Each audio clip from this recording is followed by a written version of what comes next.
Good morning to Autumn, who's probably mad at me right now. So my cat is pissed off at me right now because I just showed her to the world and I didn't ask her permission first.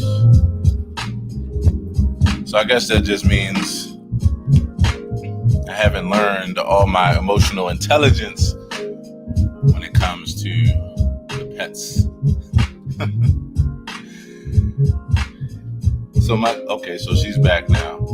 I wish I could show you all, everybody here, and wish I could show you, but she's right over here and she's on the top of her favorite chair. Autumn is my little beautiful tabby. I think she's a tabby. She's black, brown, a little tan, and white. Maybe I'll take a picture of her real quick so y'all can see it. Maybe I'll PTR or something like that. Let me see if I can get a picture of my cat this morning. Let's try that. Hello to my peeps. Welcome to the AP Morning Show.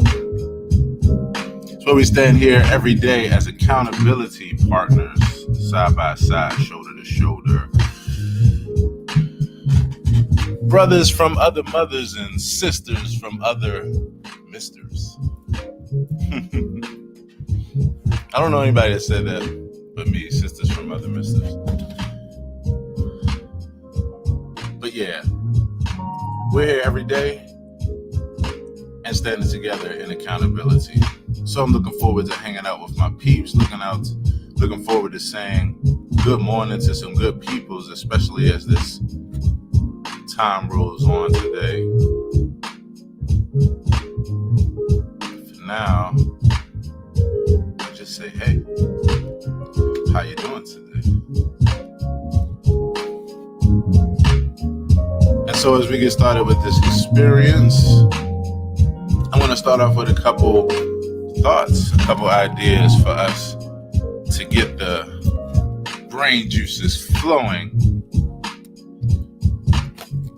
So what I'm about to share, at least this very first one, I'm going to share a couple original quotes for you.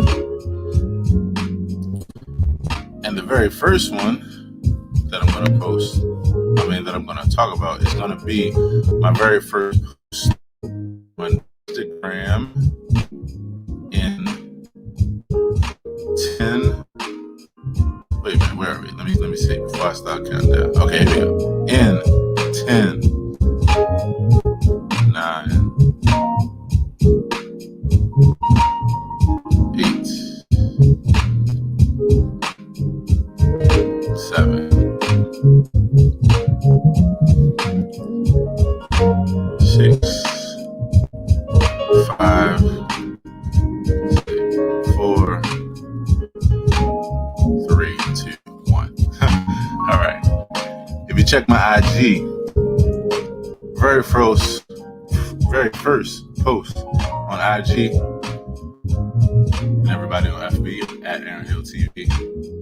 First post: don't be attached to the efforts you put out into the world. Don't be attached. Just plant the seed. And know that the plants will grow in the places where they're supposed to. Be a happy seed planter, not a stressed out gardener. I think that last part is going on one of the upcoming Aaron Hill mugs. See yours truly there. Again, I'm at Aaron Hill TV if you want to see me. And this mug here, if you're not familiar with it, just look in my IG bio. You'll see a little video that shows this here beautiful mug. This is the first mug of my Reveal Mug series, where there's a message that you can reveal if you pour in your favorite warm beverage of choice. Mine this morning is turmeric tea, turmeric ginger. a little bit of honey, a little dab. And so I'm dropping these mugs like how I drop albums and like how I drop songs. So I'm excited about this one. This is you don't need anyone in your life who doesn't fully who doesn't fully accept you for who you are. That's the first of this Aaron Hill Reveal Mug series. So one of the upcoming ones is going to be this: be a happy seed planter, not a stressed out gardener. So check that out. Drop a line on that as my first Instagram post of the day today. Let me know what you think of that thought and how you can resonate with it. Your 2 cents or your $20. Here's another one for you. Patience. These two together make for a great combination. Patience has always been one of my strengths. Patience and love are those two combinations. Patience is the ability to trust the process and not be attached to the outcome in order to let things work out in the way needed. So have patience, my friends. Everything will work out just fine. Here's another one for you. Surround yourself with those who aspire to greatness, even when you don't see it in yourself. The reason why is because pretty soon an onlooker won't be able to tell the difference.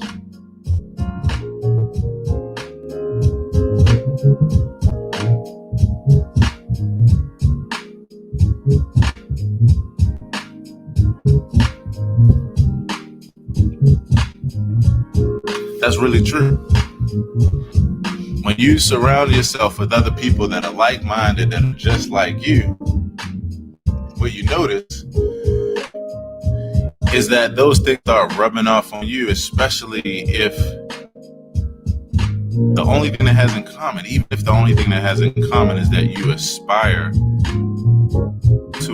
to your level of greatness, and you want to surround those around you that also have the same aspirations too, or are people that they're on a journey and they're in front of you. So surround yourself with those who aspire to greatness, even when you don't see it in yourself. Pretty soon, an onlooker won't be able to tell the difference. Real talk right there. Real talk. Sometimes change can come in the form of everything staying absolutely the same exact way that it's always been, with no difference, except for the glasses that you have on when looking at it. Sometimes simply looking at things through different lenses can change everything. Everything. It's probably one of my favorite things about the ability to change. That perspective is something that, while it's deep and wide, is really just the other side of the coin. It's that objective side. It's flipping. Being able to see things from another perspective. And I love being able to see things from another perspective. I love practicing it. I put up a thought on Facebook one time. I was like, I actually sit and practice thinking about things from other people's perspectives. Like, I literally will do something like, say, do a piano concert. And then I'm reflecting on it. It hits me a certain way. But I start thinking about certain people that were there at the concert, watching, experiencing. And with what I know about them, or what I've learned about them, I like to get inside their experience and think about, how does this concert look? How is the experience from their perspective, based on their likes? If I'm thinking about a person who I know is visual, I'm like, wow, I'm looking through their eyes. I'm like, wow, they probably saw this. If I'm them, this is what I see. And if I'm thinking about something or someone where a certain style of music or a certain type of rhythm speaks to them, I'm thinking about it from their perspective. I'm feeling it. And that gives me a sense of how things feel from other perspectives. Such a fun thing. So sometimes simply looking at things through different lenses can change everything, because change sometimes can come in the form of everything staying exactly and absolutely the same way that it's always been, with no difference except for the glasses that you have on when looking at it. Hey, that's a lesson for me every day. Although I wrote it, it's something that for me is every day fresh and new, just to read it, if to nobody else, myself. So I want to say good morning to you, and you too. Welcome to the AP Morning Show. Chris says, is there an M on the forehead? I have no fucking idea what you're talking about. I love it. If you could elaborate, I'll be able to help you. I want to say thanks to the fam for hanging out. My Clubhouse fam, of course. I want to say hello to Tanisha and to Truth Auntie Gina, Truth for Life, and Lamisha, who is our BPS spotlight of today. We're going to be chopping it up with Lamisha in a few, seeing what it do, what she brings, the light that she brings into the world, and what she does. And what we all do as we show up here as lights. So, on that tip, I want to refresh, say what's up, and invite my cousin Blood. Say what's up to my cousin Caesar Bell. Caesar, what's up, cousin Blood? What's up, cousin Blood? Would it be like? What it be, bro? What it be like? What it be like?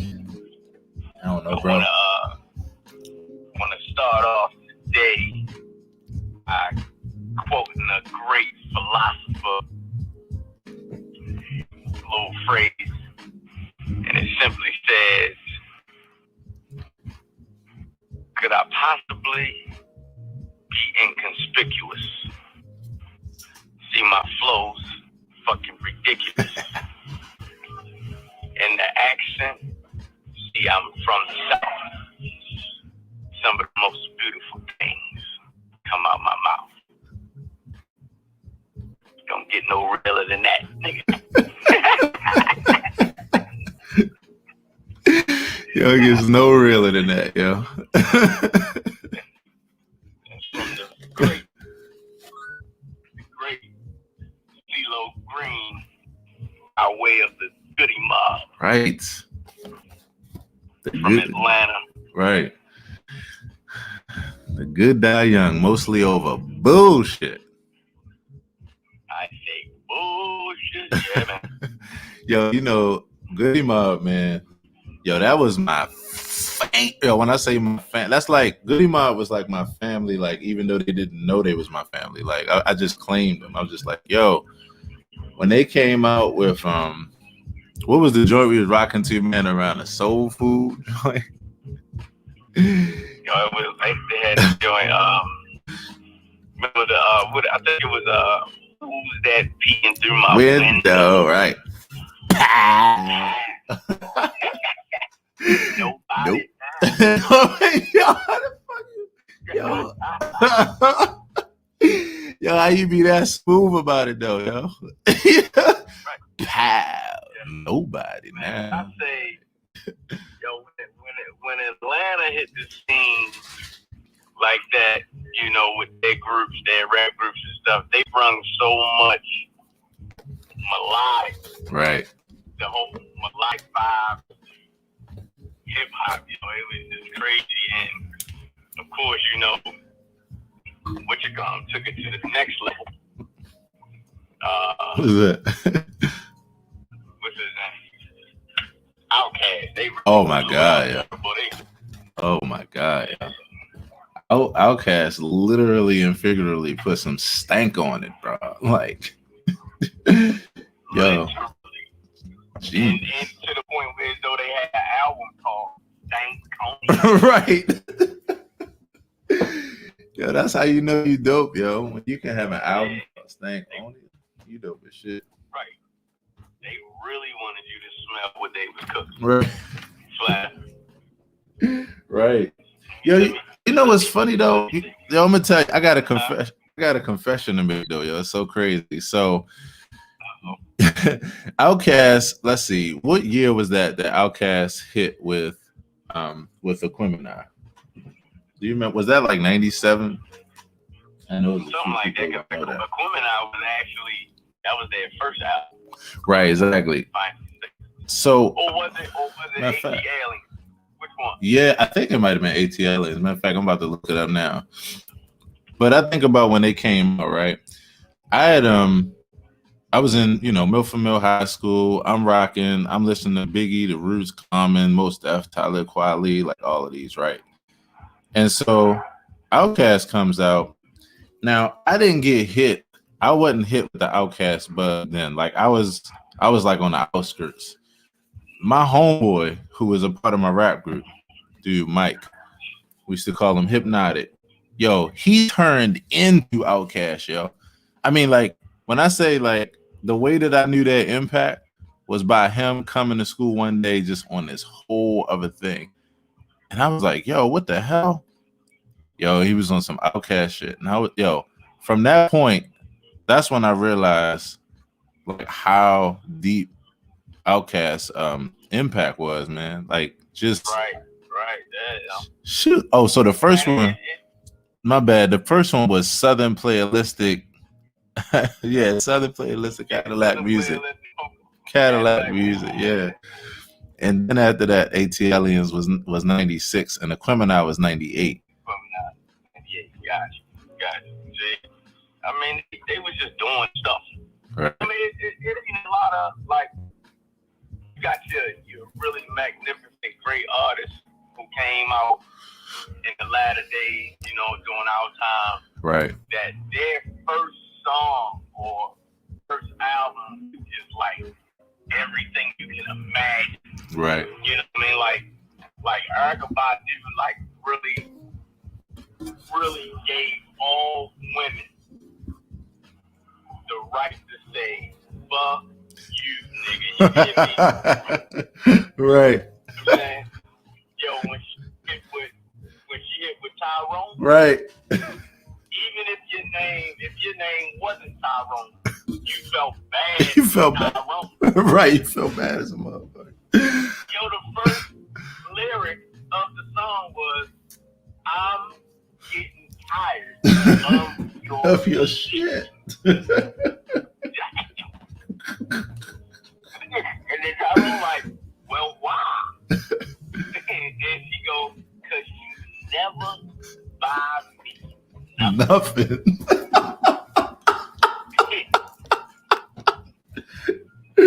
Right. Boy, yo. What the fuck is wrong with Tyrone? You ain't buy her.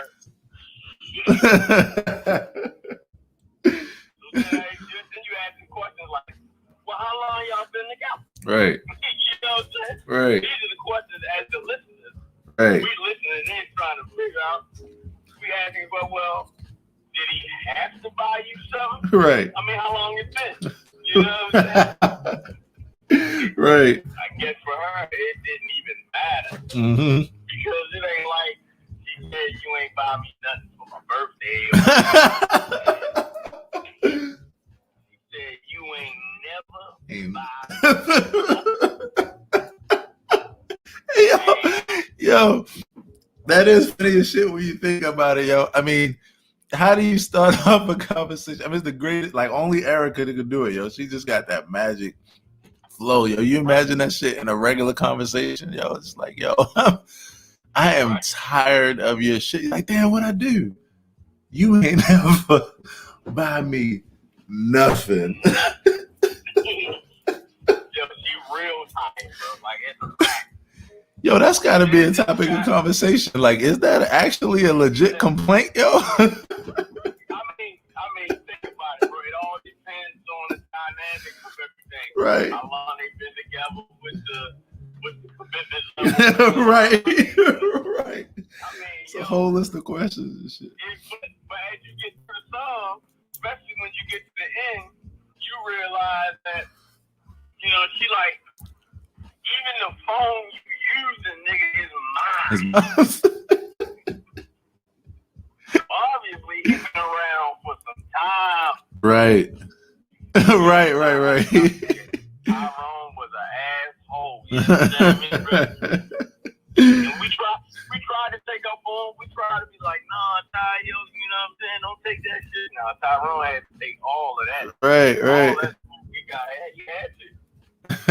You know? And then for all of the dudes out here, you know, that was being made to feel bad for being, you know, the picnic type dudes, you know. Right.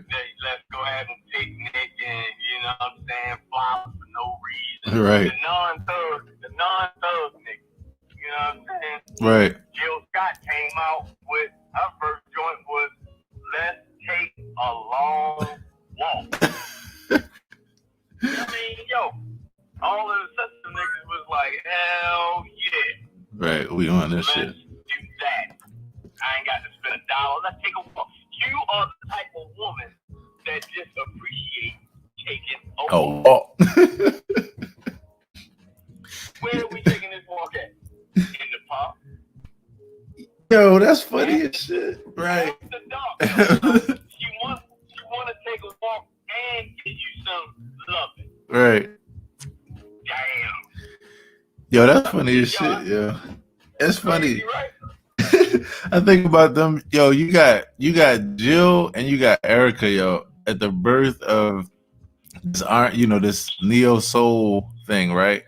And I'm tripping because I'm looking at the lyrics, and of course I know the lyrics to Tyrone, but it's just funny as shit when you highlight it like this. I mean, what she like? And every time you come around, you gotta bring Jim, John, Paul, and Tyrone. Yeah, right. Like all of them. Yo, and it's like, okay. Yo. Then you just right? Yo, Jim and John. Then you got cats like D'Angelo, who just came out. He don't want you to figure him out at all. Right. He rather everything be a mystery. I don't want you to know too much shit about me. So I'm gonna send you a subliminal message, and you can figure it out any way you want to. Right. You know what I'm saying? So he said, "Brown sugar, I get high off your love, right, and don't know how to behave." And she go, "Oh my God, I'm your brown sugar." And he was like, "Well, we were just arguing last night, and I ain't getting no ass, so I was talking about weed." Right. You know, this nigga like, is he talking about me or marijuana? You know what I mean? He just like, that's on you. That's for me to know and for you to find out. You to figure that shit. Yo, that nigga soul era was on, you know what I'm saying? Right. You know, like, Soul Child just said, you know what, my first single, I'm going to just start off and not even sing no word. At all. Whatever vibes you pick up on this is where we going. That nigga's first song came out, he was like, like, right.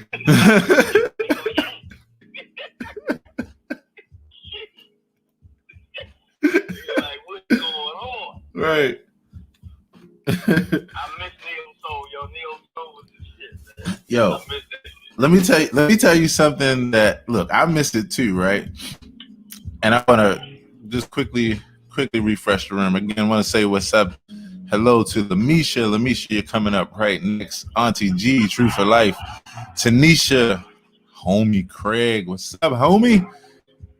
Yo. What up, people? What it be like? Yo, let me tell you something. Okay, so you miss Neo Soul.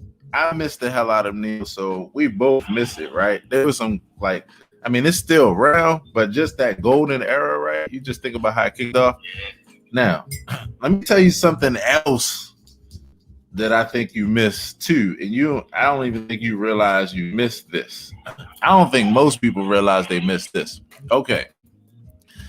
Neo Soul Music Soul Child, right? So we rocking with Sunny. We rocking with all of these songs. Okay.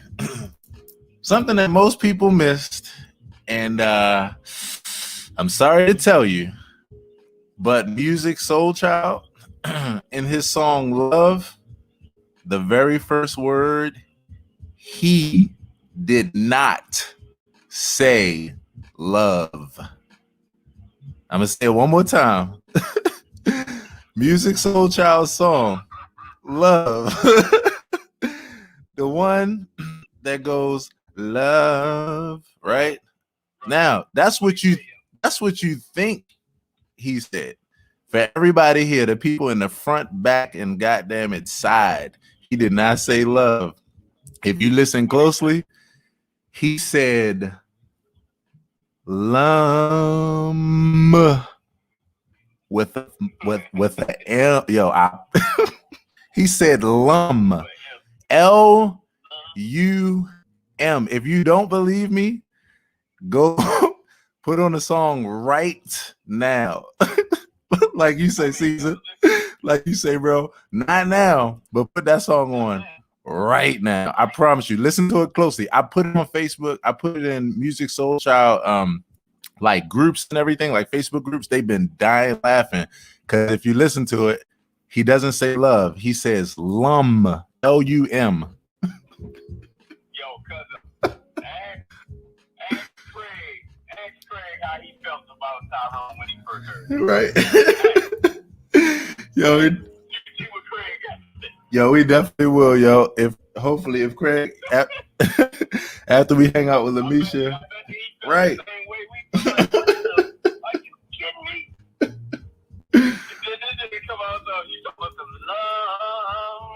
Right. Yeah. Right. Yo, he got hungry in the middle of that statement. I promise you. And it's only because of going to damn school for ear training and all that damn thing. I'm like, yo, wait a minute. I backed it up. I was like, yo, wow. Love Music Soul Child. And that brother did not say love at the beginning of his damn song. Hey, look, he probably did the same thing on part of the song when he was supposed to be saying love all the time. Right.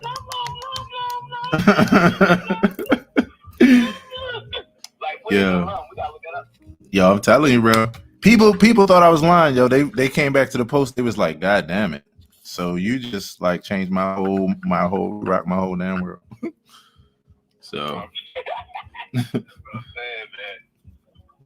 How you feeling today, cuzzo? I'm all right, bro. You know, here, ready to hang out with the people, man. I'm great, bro. You know? I choose to say this gonna be the shit from now on. Right. You know? Right. Did he put a fact on that shit? Right. Wow.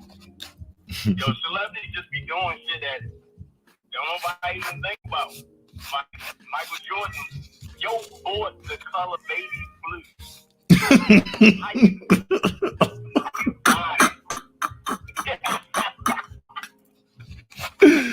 Yo, just bought it.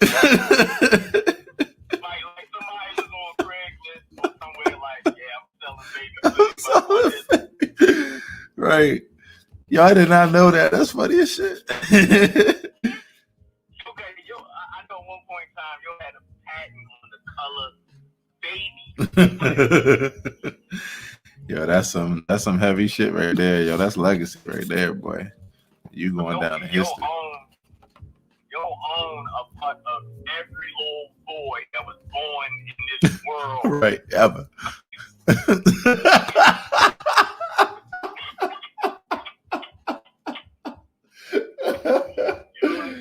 Right. Like, I'm having a son. Yeah, you know, make sure I get my dividends. Right. Right. Make sure I get my ends. Like, if you buy anything. Not just blue. Yo. Royal blue. Right. Look. Or navy blue. Bruh.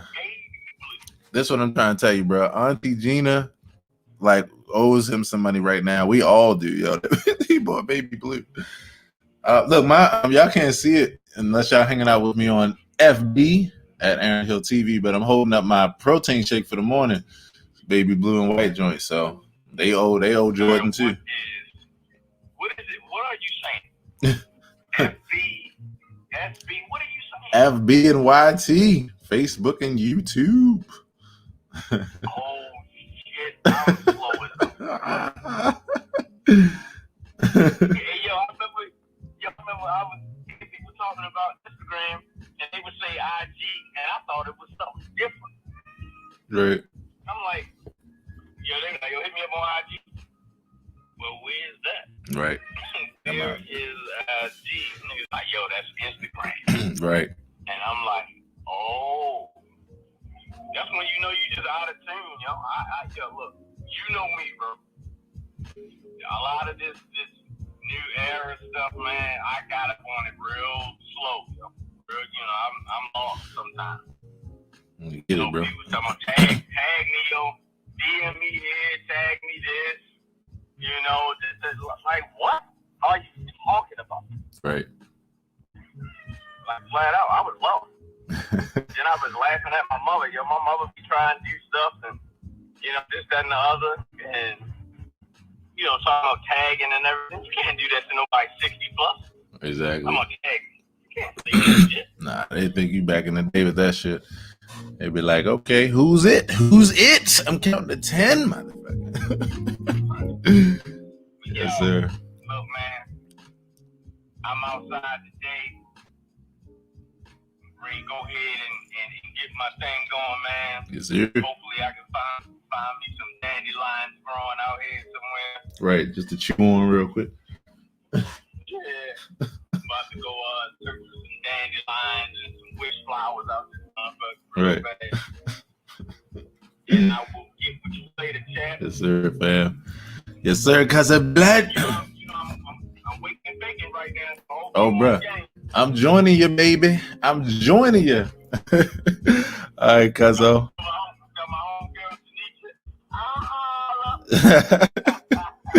That's it, cuzzo. I'll catch up with you soon. All right, bro.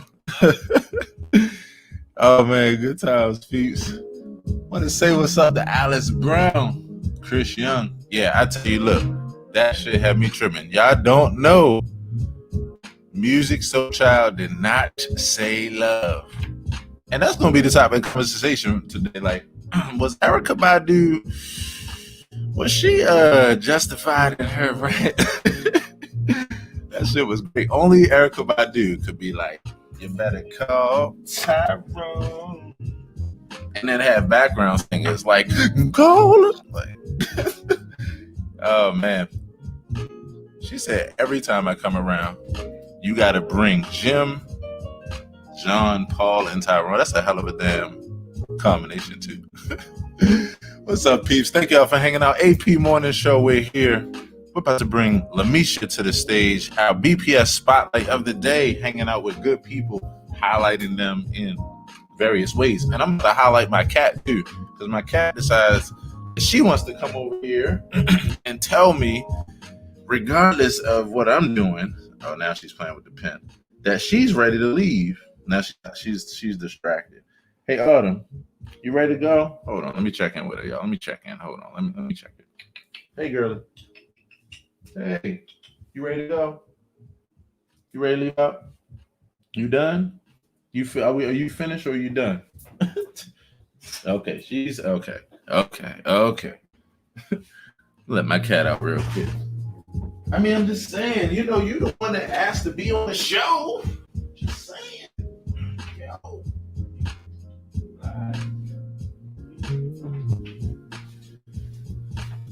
My cat says goodbye to me every time she leaves out the door. Like, meow. All right, go. Peace. Yes. So, I'm going to bring Lamisha to the stage, our BPS Spotlight. It's all about highlighting good people for what they do. They're, we are light bringers, light bearers, light manifestors.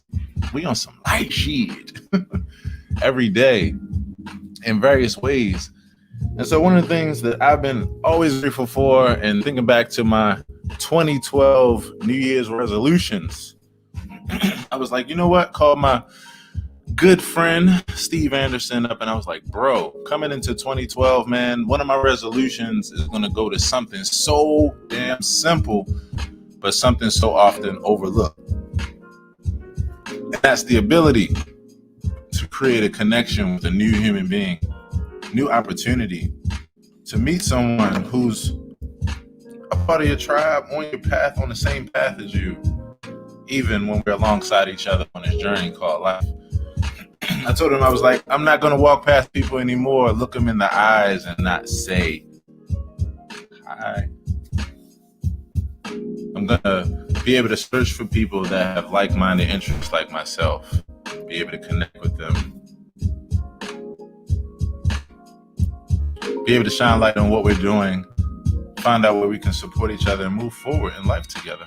So with that, everybody, I want to say good morning to Lamisha. Good morning, Lamisha. How are you doing this morning?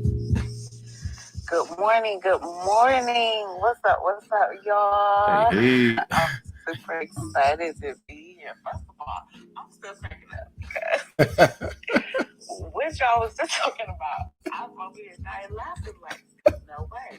And I cannot wait to listen to this song because I am a 2000s kid, right. That was my era. Right, so, right. I was like, this is wild. I'll be wild in here for sure. Let me tell you something. Let me tell you, and I'll go ahead and tell you this now. I cannot blame you for if you were like, you know what, this dude, he about to mess up already. Does he know he messed with my song? He talking about he didn't say love. I know this damn song. I've been singing this damn song, and he didn't say love. What? So yeah, I know. I'm over here. My muscles is crossed. I'm cracking up, but I feel good. So let me tell you, this comes from me being a musician, me being an artist and going to school for ear training, all this kind of stuff, right? I'm tripping because, my cousin, Caesar, we're both musicians. So we joke about music and that kind of thing all the time. We hear stuff. We'd be like, oh, did you hear this? Did you hear this? And just things that people don't normally hear. So one day, I just happened to be sitting there and I'm listening. I'm into it. And I'm sitting at the piano, right? Because I'm getting ready to dig in and play along with this thing and practice and just have fun with one of my favorite songs. And I got my eyes closed. And when I play the first chord and I listen into his tone so I can match it, I was like, wait a minute. Matter of fact, okay, here's how we're going to do this. We're going to have some fun because I'm going to pull it up on YouTube. I'm going to play that shit for all the world to hear. But I'm listening to it and I was like, wait a minute. I know I did not hear what I think I heard. Backed it up again. Oh my goodness. So yeah, Music Soul Child. Didn't say love, he said lump. And here's the thing, he's my favorite, absolute favorite. Oh my goodness. But yeah, some funny shit. So yeah, let me, in a few seconds, as soon as my slow ass computer gets to this video, I'm gonna play, let's see, Music Soul Child Love. There we go. Let's see how fast we can get this. I'm gonna just play the first word. That's it. First word. All right, here we go. Let's see. See if we can get this popping.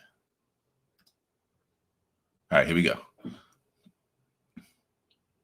Of course, you got the intro, the beloved intro.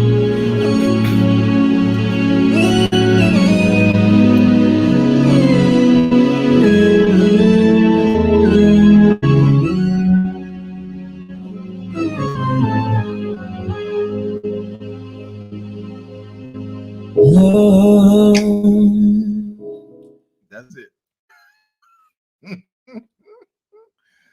Need it one more time, Lamisha? You need it one more time? I got it.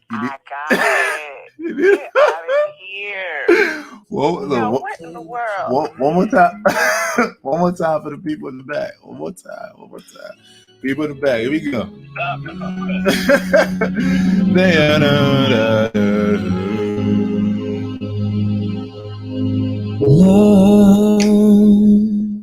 That's it.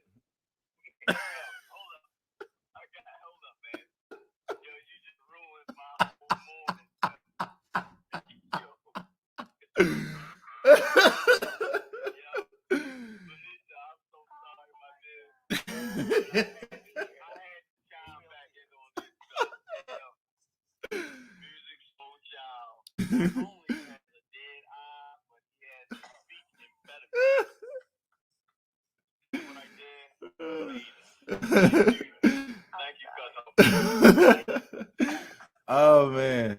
And the funny part is like, oh my goodness. Yeah, and he's still my absolute favorite. Absolute. But that changes everything. That changes the whole song. And you know what? Let me check this out.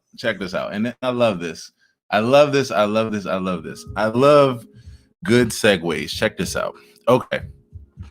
So it is totally true that it changes everything, right? But at the same time, on the absolute flip side, it actually highlights what we know from the deepest level, which is that frequency, intention, and actual love, like literally makes us just be in that place. And yeah, even though he didn't actually write, you know what I mean? Let's talk. Oh my God, let's talk. Because that's shit right there. Like that's some deep sound healing, sound frequency, Right. Right though. There's no doubt about that. When love is so deep that you can halfway say it, and we hear it, we make up the difference. But that's who we are. That's what it is. That's the beauty of love. We connect the dots together. We pull it together. We are pattern seeking creatures. Oh my goodness. And this is when when it comes out in a good way. Good morning, Lamisha. Welcome to the Shenanigans Morning Show. It's so good to see you. Listen, if y'all ever need a good laugh, if you need some inspiration, some hope, or even some motivation, yes, she is. Come to the AP. Yes. Okay. Oh my goodness. And hop on because you will get exactly what you need. Oh my goodness, Lamisha. Lamisha, you are my favorite person in the entire multiverse today and at this moment in time, which is all moments. No, I'm just kidding. It's so good to meet you. It's so good to hang out. Oh my goodness. Could not wait to catch up with you. This particular part of the show has become like one of my most beloved and favorites, because throughout this show, like from here to 10:30, there are so many moments like this and other moments that just unfold into amazing conversations, amazing laughs, amazing affirmations. And, in doing this now since December 15th, and 99% of the people that I'm hanging out with every day are people that, it's one of those things like, someone, even though you never met them, them. That's been the tribe. That's been the feel. That's been the vibe. That's been the family, and with that, continuing to just meet people in that way. It's my favorite thing. So that's what this was like all unfolded to. I woke up 7 o'clock on December 15th. And I'm like, here we go. First day. I'm setting this as my alarm. Good morning. I'm your accountability partner. Just here because I'm waking my ass up, and I'm just here to be like, hey, you want to wake up too together? Let's talk about some stuff. And as that continued to unfold, I was like, you know what? Even more intention. I want to actually create a segment where it's about meeting people specifically in that way, and then also highlighting the light that they bring, highlighting the beauty that they bring into the world, and just pushing forward one day at a time in that way. So yes, thank you for your patience. I know you're supposed to jump on 20 minutes ago, but it's good to hang out with you. How's your week been so far? Tuesday, new week. Has been off to a great start. So I'm one where, a lot of people don't like Mondays, right? But I love Mondays. Okay, so as an entrepreneur, I just look forward to crushing everything. Yes. I have goals set.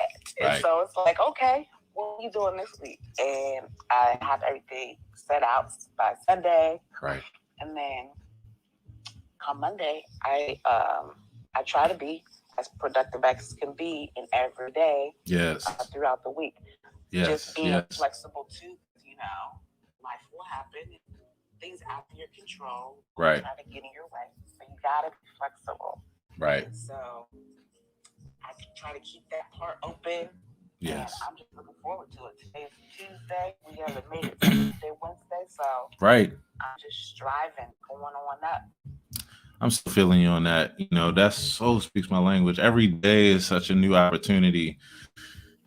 Man, new opportunity, new moments, you know, and when you're just in this whole like the only time is now kind of vibe, it's just like you always look forward to those new moments, you know. And I'm like you, I'm a Monday morning person. OMG, you know, I will say that like I've had like the benefit of living, you know, over half my life now, being able to wake up and just be me for a living, you know. And so that afforded me the opportunity to look forward to every moment in that way. But like even with that, like I so still don't take it for granted. It's so fun to just hit the ground running Monday morning, to say, okay, there's nothing but opportunity versus obligation. What do I want to do with this day? What do I want to do with this moment? Let's go. Let's get it. So I'd imagine that you're also an early morning, like a morning person as well. Yeah. Yeah. I'm morning opposed to a night out. Yeah. It's funny. I kind of find myself on both sides. I'm top of the morning person, but also being an artist, being a creator, I'm a night owl as well. And it's funny because the best thing is that because what I do is what I love, you know, and it doesn't feel like work, it's motivating on both sides. So even if I get 4 hours, so 5 hours of sleep, like I did last night, I'm up and at 'em, and I'm ready to go, you know, ready to take on the world. I was up late, but I was doing some creative stuff, but I was like, let me go on here. Yeah. So, you know, I always look for things that I have in common with people. I love finding points of connection, you know. And so, I mean, just already being motivated, taking on the day, moving forward, always being optimistic, glass half full, let's get it, let's go. Opportunity versus obligation, like, boom. Like, already, that's the vibe, you know. That's how we connect. And we also have something else in common. You're a content strategist coach. And and I'm a creative content strategist, which essentially same thing. We just wording it in similar, you know, different ways. But I love this content strategist coach. You know, when did this start for you? You know, what is content strategy for you?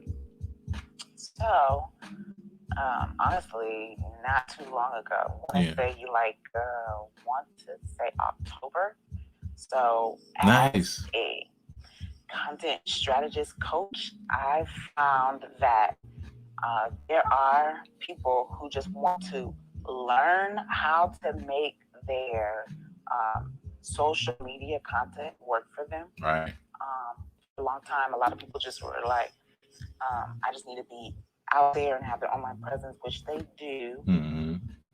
But I wanted to add something to that. Yeah. Not just being present online, but how can you, if this is part of your business, how can you convert that? Right. Or if this is part of your purpose in life, how are you impacting others and changing lives with your message? Yes. So yes. That is kind of that's kind of where it came from, and so that's why I wanted to be like a coach to individuals, mainly entrepreneurs, because I also have a marketing agency where I work with small business owners who want the done for you, social media and email marketing. So right.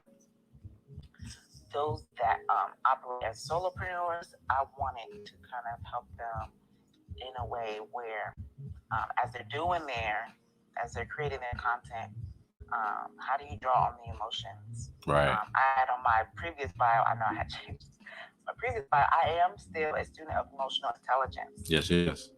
And it is wild how it's kind of eye-opening. And I'm like, I'm going to say I'm 30-something. Yeah. For a long time, I just hadn't ever learned. And my household, we just hadn't learned what that is. It was more so suppressing it. Yeah. You know, like, don't say nothing. Don't. Right. You can't express how you feel. And it was like disrespectful. Yeah. If you were to express how you feel. Right. Going through some inner healing and counseling over the last about 14 months. Yeah. It has been super eye-opening, and life has just changed so much just in my mind, and being freer and not like closed-minded and closed in about things, and just being open to possibility. I mean, yes. When you're able to express yourself freely, and then you're able to get rid of different limiting beliefs that you have in your mind, different mindsets, old toxic, negative mindsets, and you're open to possibility. Yes. There's nothing that can really stop you. Yes, I totally agree. Opening up to possibilities, expanding, reaching new places. The thing that's so interesting about what you said is, like, I talk to people every day, who are either reaching for new places or who haven't reached, a place and don't even know what that place is like. So I'm in school for psychotherapy, and I also study psychology as well. And so, I study and talk to people every day, and it's so fascinating because I'm a deep empath, and so emotional intelligence came for me by way of mom. My mom exposed me. She gave me education and exposure, which gave me the breeding grounds for emotional intelligence, self-awareness, self-regulation, the ability to be social, and so when I look at that and I look at how I grew up, it really gives me a sense of being in touch with other people who have experienced either the same thing or drastically different. And I'm always, like I was saying earlier, I'm always looking for that way of standing in another person's shoes, So I'm an empath who continues to push to be an even deeper empath, every day. It's literally in every expression of what I do. It's literally what feeds me. So I know what you're saying and what it means to have this expansion, as far as the possibilities, to be able to see, like, wow, to have a part of your mind opened up in a way that it wasn't before.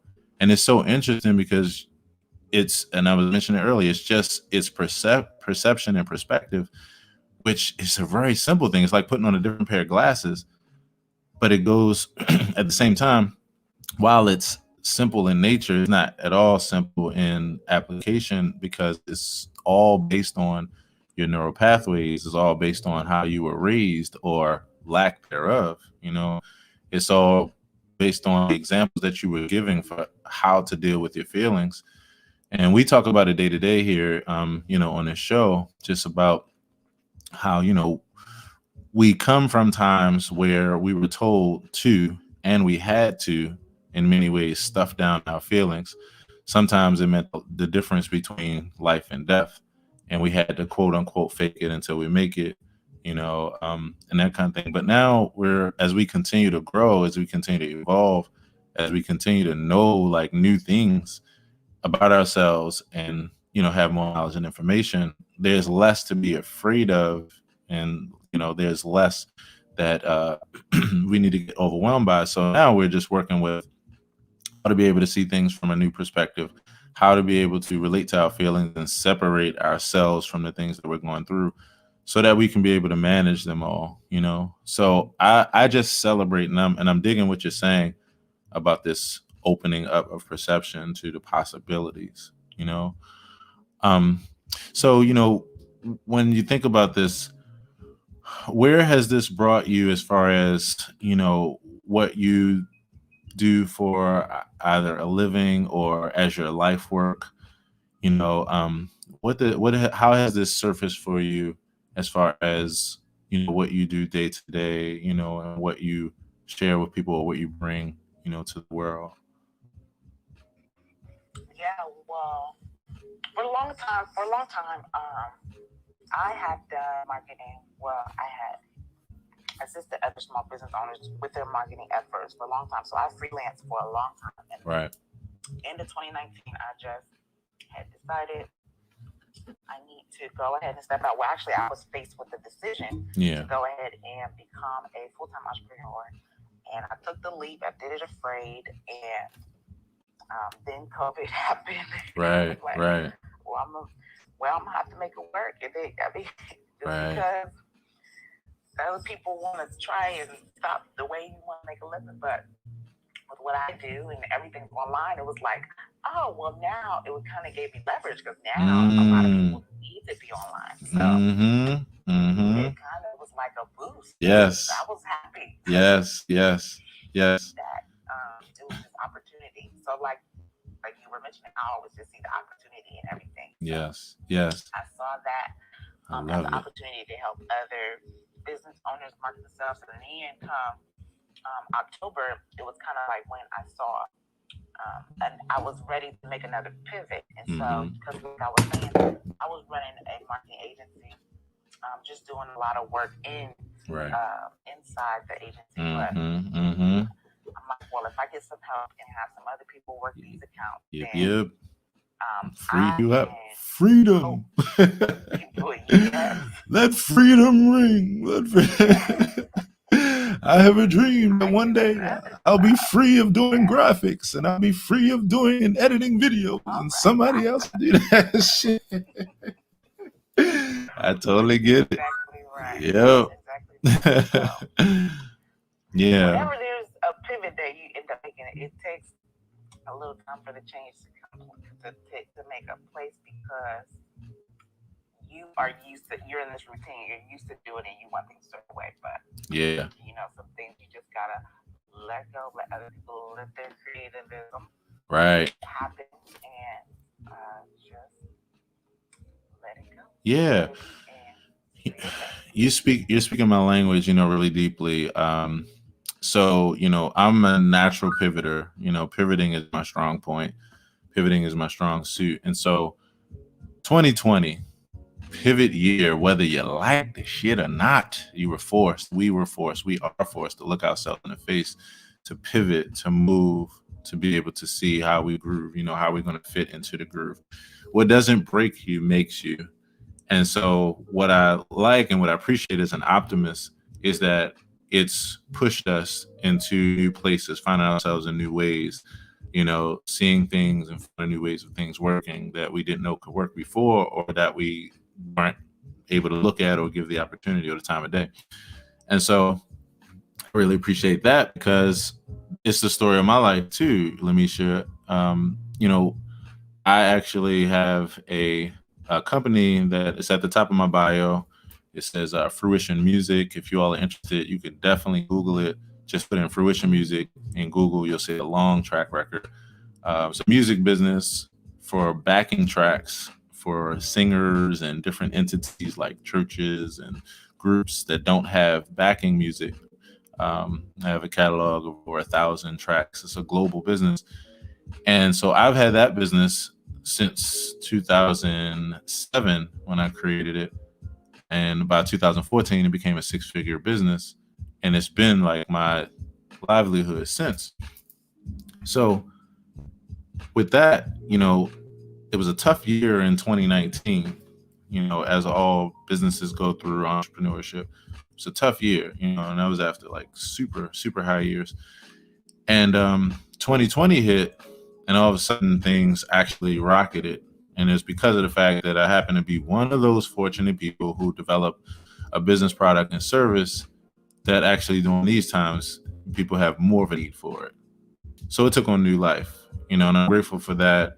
I accept the circumstances, and deeply, empathetic about the other side of the coin and what all this has meant for us. But I say that to say that, it continues to show what I know and what I stand here to talk to people about every day, and to just connect and high five with people about, which is that, if you follow your heart, if you follow your dreams, things will pan out in a way that you desire when you are open to pivoting and moving with the flow. Everybody want that flow life, but don't nobody want them abs, though. I'm just saying. I know, right?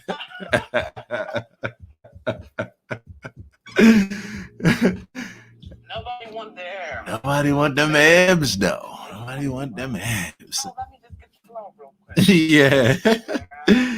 It's called yin and yang for a reason. It's called, rain for a reason. It's called sunshine for a reason, because it's the absence of the clouds. And all I'm saying is that all of us makes us appreciate each side. And what I appreciate is when we in our lives find that way to show ourselves that all over again, to remind ourselves of that, to, continue to make ourselves understanding of that. So Lamisha, it's so good. And I hope I'm pronouncing your name right. Is it Lamisha? Is it an extra Mishia? You had it right. Had it right. Look, I pronounced someone's name the other day. Her name was Gulam, and I pronounced it Gulam with the longer A on the end. And I was like, did I pronounce your name right? She's like, actually, you didn't, but I actually like the way you say my name better than the way it's actually pronounced. I was like, well, all righty then. That was a winner. Serendipity plus intention equals life. Good side. So, Lamisha, it's such a pleasure to connect with you, and to connect with you on just, these topics, emotional intelligence, strategy. Like I said, I'm a creative brand strategist, also a creative marketing strategist, kind of one and the same. And I actually have a consulting business with Sherry Goodall, who you will see actually pop in a few moments in this next segment with Sherry. And that's the consulting business, around reframing, reshaping, reviving brands, and that kind of thing. So you will see me, we will be connected, and you'll see me also around here. We have a hot seat on Wednesdays at 3 p.m. where we do power sessions with people. 15 minutes at a time, giving like all the consulting and advice, powering it into one session, and just really helping people to just, with their questions and that kind of thing. So as a creative strategist, it's always good to meet another team member, and I definitely look forward to connecting that way. And I look forward to continuing to talk to you about emotional intelligence. You actually hear it throughout the show if you are able to hang around, and you can also participate for sure in the convo. And I'm actually going to do an emotional intelligence conference on. Yes. And I'm looking to do it around the spring, probably around the March, probably around the top of spring, around that March 21st or end of the month time. So you'll definitely see that, and be keeping you posted about that. Yes. Lamisha, before you go, even though it's before we wrap up, rather, even though it's in your bio, can you tell us how we can connect with you out there on the World Wide Web? Yes. Hey guys, if you want to connect, go to Mish on Clubhouse. That will get you to all my links. I am on Facebook, Instagram, Twitter. I have a Facebook group. Yes. My Facebook group is Social Wealth for Entrepreneurs. Yes. And that's also, if you go to Mish on Clubhouse.com, you'll be able to see all the links in there, and you can connect with me. Even if you just wanted to chat, you can set up a time on Calendly, and we can chat it up. Okay? Yes. Love it. Thanks for having me, Aaron. Oh my goodness. Thank you for being here. And Sherry, Lamisha, I want to introduce you to Sherry, Lamisha. Sherry, you just popped in, but Lamisha is a creative brand strategist as well. And I was telling her about what we do. And as always, it's just great to meet someone else in the tribe. Good morning. Good morning. Nice to meet you as well. Yes. So to check out page and learn more about you. Sorry I didn't pop in earlier. No doubt. So, Lamisha, by all means, again, it's an absolute pleasure to catch up. By all means, continue to hang around for the convo if you like. And if you got to go, by all means, I just want to wish you an absolutely amazing day on purpose. And I also want to do a quick refresh of the room. We want to say good morning to Melissa Meyer, Marcy Sanahara, Truth for Life, Auntie G. Auntie G, I'm so... I know you had to be cracking up over that Michael Jordan buying the color blue thing earlier, the baby blue, and all the shenanigans that Caesar and I were talking about. OMG. And by all means, if you all like to come to the stage, you know how it goes. The main goal is to say hey and to chop it up with you, stand in accountability with you as we continue with this conversation. Also want to say again, hello, and if you're not with me on FB and YT, that's Facebook and YouTube. My cousin asked earlier, he was like, bro, what are you talking about when you say that? I'm like, he's like, FB? What are you signing and like verbal? Like, what are you doing? Like, oh, Facebook and YouTube, bro. If you want to hang out with me on Facebook and YouTube, I'm at Aaron Hill TV. You will see me acting all crazy and shit. And I want to say hello to my peeps over here. Delima, good morning to you. Hope all is well with you and the fam. Alice Brown says, hello. Hello, Alice. How are you? Chris said, is there an M on the forehead? And I was like, what are you talking about, Chris? And Chris was like, the cat, bro, the cat. So I don't know, man. That's actually a good question. Maybe I'll open my door and see if my cat will come back in. I'll see if she has an M on her forehead. I have no idea. I never even thought about that. But by all means, if you'd like to come to the stage, you can up a wave and jump on in with us, have fun in this convo. And if not, and you just want to continue to hang out, to continue to make this, because this is your favorite radio morning show, by all means, you know you can do that too as you take over the world from your desk or wherever the hell you are right now. I hope you're enjoying. So on that tip, everybody, let's say a good morning again as we go into our segment with Sherry. Let's say good morning to Sherry. Good morning, Sherry. Good morning. Sherry. Yes, good morning. What's happening? I gotta say, it's so funny when you say that. I just like want to see the expression on your face, like that's just because this expression comes to mind. Like, what's happening? Like, you just like that's a whole vibe right there. It's a whole vibe.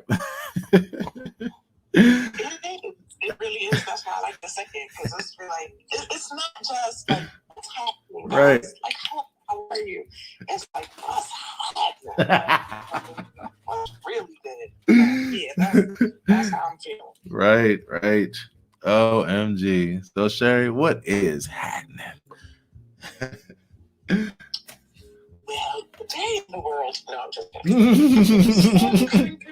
You almost made me spit out all of my protein shake, isn't that? No, clutch the pearls, not the protein shake. Oh boy, no. Today's a good day. It's Tuesday. Just getting ready to move through life. Yes. Thing called life. One more day. Work-life balance. Today is Oil Paint Tuesday, so hopefully I'll actually get started today. So. So this is what, week 3? Yeah, week 3. Because last week they didn't have class, so this week is week 3, and they're moving to an assignment. And yeah, I think I'm gonna. I might not be Van Gogh. I might be more like Van No. Oh my goodness! But I'm gonna do my damn best. And that right there. You're a type A personality. It's like hard because I'll be looking at it like, oh my God, this is so not good. Right. Like the flow art works for me. It's like the paintings I do, the flow art, it works because there's a technique and you layer the paint to just kind of let the painting evolve itself. So that's, who's my type A, but Right. oh my God.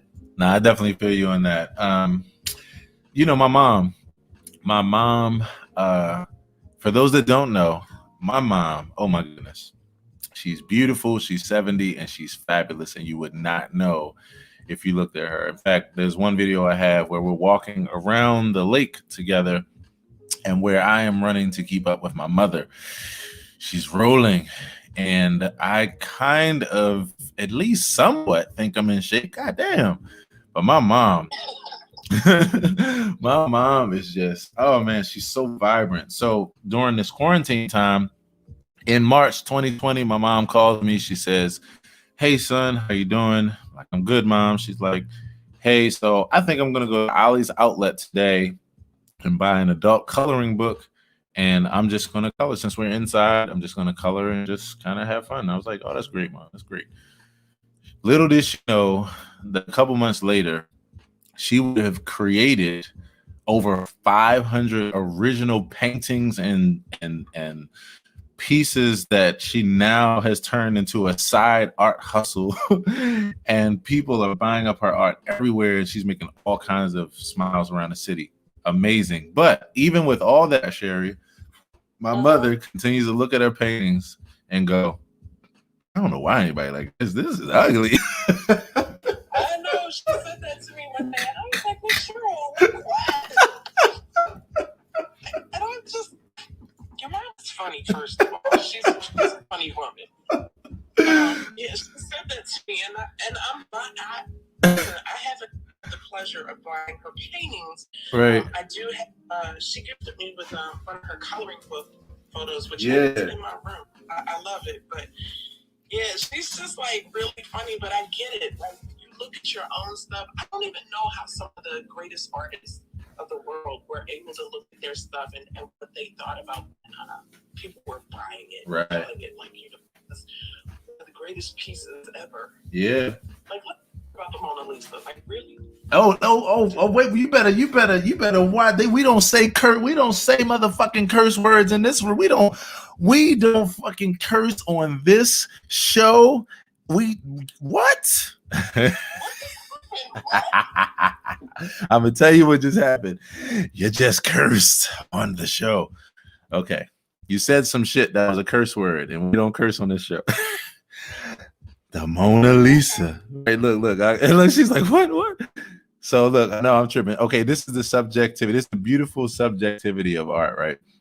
So you were like, the Mona Lisa, what the heck? Yo, the Mona Lisa is one of my favorite. Now, here's the thing. I respect that it's somebody else's, like you said, really. But I'm gonna tell you what fascinates me about it. When you really, really look at it, it really is one of those things where, depending on your perception of what you want to see, is what you'll see when you look at the Mona Lisa. And I think I have to say, I didn't hate it, but it's just interesting to me, and maybe I have to look at it again, that the amount of respect as a painter and a piece of art that gains, and I have to look at it. There are other pieces that for me, like the girl with the pearl, I love that part. Yeah, that's beautiful, and you're right. I love that too. I love it. But wait, what are we talking about today? I know, right? Here we go. Hey, this is the A Paint, right? It's the AP morning show. AP stands for Always Paint right now. You know, that's all it is. But this is a lot of fun. I actually wanted to go exactly there, and I know you got to run too. So actually, it's actually exactly where I wanted to go.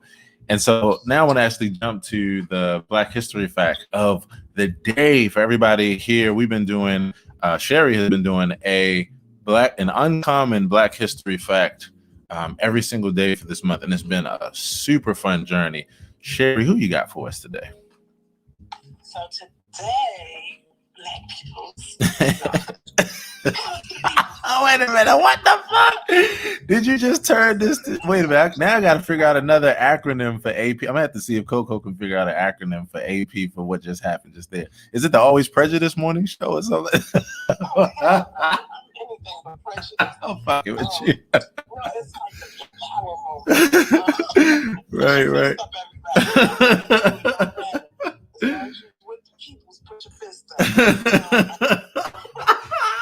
You're black today, goddammit. You're black in this moment, goddammit. Go ahead, Sherry. Go ahead. Who's the... Okay, so Josh Gibson. Listen, we have a show. I'm gonna mute my mic. Okay, all right. Josh Gibson is our Black History Fact of the day. He is a baseball player that actually he's a little known baseball player. He was the most dominant slugger in baseball history, but he never made it to the major leagues. He was a Negro League star, credited with hitting almost 800 home runs over his 17-year career. Wow. And was such a fearsome hitter that many fans called him the Black Babe Ruth. So, he didn't get his flowers where he should have. Yeah. But if you go to my Instagram page, you will see a photo of him. And he was born 1911, and he departed this earth in 1947. And there's a full bio on him on my Instagram page. Okay. Was it 47? It looks like you have here 1918 to 2014. Or did I read it wrong? Oh, wait a minute. Oh, no, I'm sorry. No, that's the last one. I got you. My bad. Oh, I was like, wait, what? No, what it is no, this was yesterday. This was yesterday's. I see it's the second post, right? I'm like, Aaron, I'm gonna need you to keep up. It's the second post, my bad. Right. No, I see it. So yeah, I mean, if I can share this part, is that even his origin story is larger than life. He was reportedly a spectator at the Homestead Braves game in 1930 when the catcher hurt his hand and Gibson, already a semi-pro player, was invited to come down from the stands and replace him. He never looked back, and Gibson ultimately became the second highest paid player in the Negro Leagues behind another legend, which was Satchel Paige. That's amazing. How did we not know about him? I know. This is why we needed Sherry to bring it about. No, I'm with you though, because that's what I'm saying. I love digging up history like this. Yes. Like in my next lifetime, I probably would be a history teacher just because I like history. Yeah. Sherry, we should literally keep doing this. We should literally continue on with this as a thing past this month, literally, because of the fact that there's enough to fill up the entire year. Like real talk. You agree? I mean, people really want to hear this. I agree. Like, I think that it should extend beyond just the month. Yep. So this is the way we. Yep. Especially since it's. You know, who am I to not give the people what they want? There you go. And speaking of the people, Sherry, I know you got to run. So I want to say, have an absolutely amazing day. We're going to all open up our mics and affirm. Let's open up our mics. Let's affirm Sherry on a great, great day today. And yeah, Sherry, go ahead and throw your cape on. Take over the world. Have a great one. What are we going to do today? Right. Devise a plan to take over the world. I'm gonna get the right voice. I gotta go back and watch Animaniacs again. It's been too long. Yeah, those are my peeps. Lamisha, great to meet you. Wait, gotta say bye to everybody too. Yes.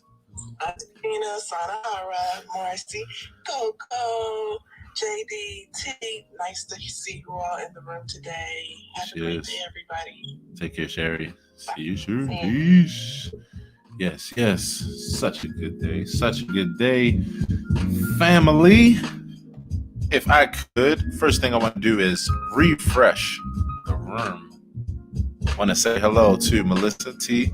Like everybody. We just named everybody, so I ain't even going to do that again. If you want to come to the stage, let's continue to hang out. Got some great subjects we're going to be chopping it up about as we hang out for this next 1.5. You know, it's funny because once we get into conversation, time flies. And so that's why I'm excited to be on this ride. If you want to, I want to direct your attention to my first Instagram post. If you check out my first Instagram post, the one that's on my feed, the top one, which you will see is my hair and me playing the piano. And next to that, you'll see, don't be attached to the efforts you put into the world. Just plant the seeds and know that the plants will grow in the places where they are supposed to. Be a happy seed planter and not a stressed out gardener. So I'm gonna give another one for you. In fact, if you keep hanging over there on my Instagram for, let me see if I can do this in 10 seconds or less. Okay, where's the plus button? As much as I use Instagram, you would think that I know how to be faster with this shit. So I'm gonna actually throw up a brand new post, and it's actually gonna be another quote for you. Or like they used to say back in the 90s, one time for your mind. One time for your mind. Okay. So what you're going to see is another picture of me. Another picture of the hair. Boom. It's there. And this one says, you can't block out the distraction. Simply remove yourself from the situation. Now, I'm not saying that you always have the ability to do that, but there are times when you do, and when you realize, oh snap, this is the only thing I really need to actually have it control over. It's just where I am. So if you'd like to come to the stage, we're about to chop it up about a few things. You can by all means throw up a wave, and if not, continue to enjoy yourself. Let's open up our microphone. I want to say good morning to the brother Meyer. Good morning, Meyer. How's it going, broski? Hey, good morning. How's everybody doing? Well, fam. How are you today, bro? I'm good. Sorry about yesterday. I was multitasking. I catch the end of the show. Oh, no doubt, bro. Look, man. Okay, check this out, right? So yesterday, you know, and this is great segue into convo. Yesterday, on this show, we chopped it up about this topic of stress resilience as a skill. This is a topic that I shared on this past Sunday's 5M experience. What is the 5M experience? I'm so glad you silently asked.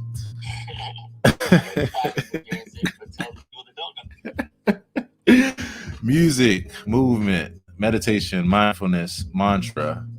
It's a 2-hour experience every Sunday here that I hold and that I host here on Clubhouse from 9 a.m. to 11 a.m. Eastern Standard Time, the 5M experience, where we chop it up about those things. And I even play the piano, and we just have a good time. And soon, like I've been mentioning, you'll also be able to see that whole experience and my whole life experience in the form of an app called the 5M Experience by Aaron Hill. So we talked about this concept of stress resilience as a skill, that you can't stop the waves, but you can learn to surf, that is called practice for a reason, that sometimes in order to get through it, you need to pause, tune into your body, reframe your relationship with stress, open up to difficult emotions, practice self-compassion, realize that managing stress is something that's normal, and you can over time, being curious, all these things, imagining yourself connected to your body, just all these things to help us, interoception, tuning in, and of course, continuing to set the goals, being gentle with ourselves in the process, appreciating the small successes. And I always say this, most importantly, thanking ourselves regularly for taking the time to put our self-care first. So, bro, you know what I mean? So we had a good time, man. And the thing was, the way that yesterday flowed was literally like how my psychotherapy classes have been flowing, where we start out in one place. Yep. Start out in one place, and before you know it, everybody's tuned in. Everybody's tuned. And like, so yesterday there was Lauren here, there was Meyer, who else? Marcy. And at this point in the conversation, everybody was just like doing something where they were in their zone. Meyer was on the keys playing the piano, and right. Exactly. Meyer was on the keys. He was in the zone. The whole thing was just had him just, zoning out or whatever. I jumped on the keys or whatever. I started playing my tune, Societal Exchange. In fact, let me throw that on right now so y'all can hear that. I started playing my tune. What'd you say, bro? I vibed out to that. You put me shame on the keys. Like, oh man! Like, all right, my turn. Oh no! Oh man, no doubt, bro. I appreciate that, man. I mean, and look, bro, I got you, bro. All I'm saying is this: what I know, you know, and I'm glad you said that too, because I've been meaning to tell you about this. So, if you go to my YouTube channel and if you hit playlists, you're going to see a playlist that's called Pocket Piano Tutorials. Pocket Piano Tutorials. Yeah. And right. So it's me being the type of person where I am, where I take everything, and my motto is what I know, you know. Anything I know, you know, just by knowing me, because I'm going to give it to you. I'm going to share it with you. I'm going to hand it to you. So yeah, Pocket Piano Tutorials, bro. Yeah. I appreciate that. I'll check that out for sure. I'm looking for new piano tutorials. I've been looking at the same 5 exercises for a year. No doubt, bro. And so I want to give you props too, bro, because by playing the keys yesterday when I was playing this, it made me jump on the keys, and I haven't played this song on piano in like forever. So like we were talking about yesterday, like as an artist, you write music, you write your songs, and then after a while you forget how to play your own songs. You have to go reteach yourself the songs. So I think, yeah. So I thank you for that moment, because not only did it lead, me to jump on the piano, and then I, put it back together and I started flowing with it. But then today, so I every Tuesday Tuesday nights at 8 p.m., I host a show, my own web show. It's called In the Shed with Aaron Hill. In the Shed with Aaron Hill. You'll see it on my YouTube channel too. There's a whole playlist with about 100 shows on there. In the Shed with Aaron Hill is, again, the same thing. It's me as a musician taking my journey of learning new things and continuing to build on my craft, and in the moment, in real time, passing on the information. I have a digital piano on the screen, so you see every single note that I hit, and you can slow the video down on YouTube and just, yeah. Thanks, man. So, yeah. So that's every Tuesday night. Thanks, bro. I see let me see if I can get my pick. Wait a minute. Can I get a pick? Yeah. All right. I got a pick. I got a pick of Meyer Clarity. Subscribe to your channel. Yeah, I was saying the same amount. We're both at like 970. What? Let's get it, fam. Right there. Let's get it. Serendipity plus intention. It's life. I definitely did. But you want to hear a fucked up story? Let's get it. Always. Man. Okay, so you know how recently they implemented that thing where you have to have like, what is it, 1,000 subscribers? Right. Monetization. Mm-hmm. But remember back in the early days, they were just throwing it out to anyone. So yeah. I turned it on for like a video of mine. I did this anti-Valentine's Day song. Okay. Just like, right. It was a joke about how love songs are like mad libs and like mad interchangeable. So I just like nice. love song, kept the blanks there. I love it. I love that shit. Yo, I love that shit. Yo, you gotta send me that. Right, you gotta send me that ASAP, bro. Like, it's Baby Meyer on there. so it's a little. That's dope. Yeah, I don't send it around too often because Right. It's just like right on the out of puberty. Yeah, Marshall Mathers is the Eminem repeat.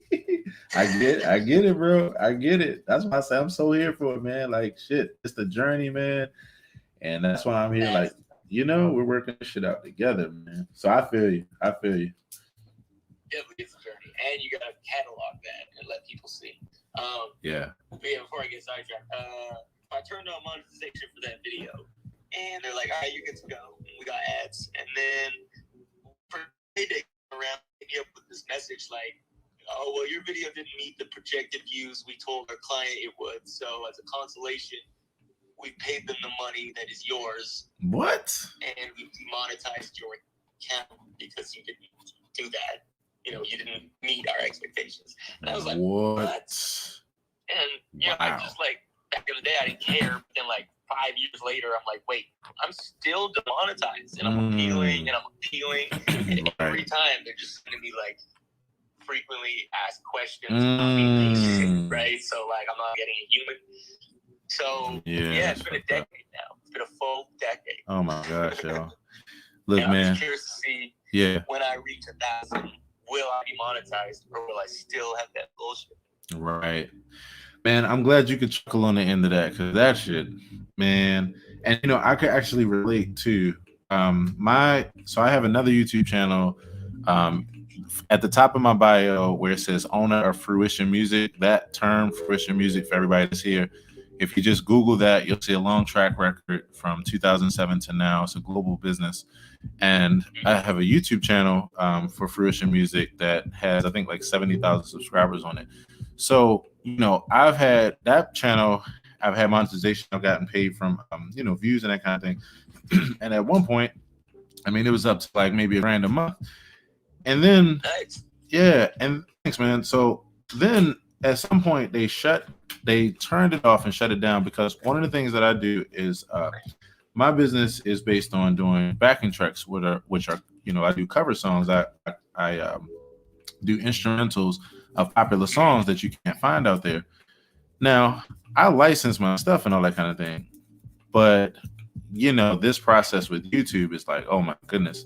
So they demonetized my channel, and I've been appealing. Same thing. I've been appealing ever since. Now here's the thing. Thank goodness for emotional intelligence and mindfulness and meditation and breathing, and so that's why I said the good thing is that you could chuckle, because I can chuckle about it as well, and just say that here's the thing. It's fucked up. But what I do is I just keep moving, and I just keep creating more and more streams, more and more streams, so that no matter what, I'm not only afloat, I'm not only surviving, but I'm thriving. And so, And yes, I get that, and I'm similar in the sense that I'm just gonna keep going. Yes. To the point where the attention and the what's the word I'm looking for here? The fan base outweighs the YouTube crew or whatever. Yes. I want leverage. Yes. I want to be a dick to whoever I'm negotiating with at YouTube. Yo, let me maybe they'll take the high road. Look, let me tell you what's funny though. In fact, I see Coco just jumped up on the stage. So we always joke about oxymoronic stuff, right? And so we were joking yesterday about what do we call it? Oh, I was saying how to level up, how to mentally level up while mentally breaking down, right? And then we joke. In fact, Coco, we can talk about that in a second, in fact. But I say that to say, yeah, bro, there's a time in the season for everything.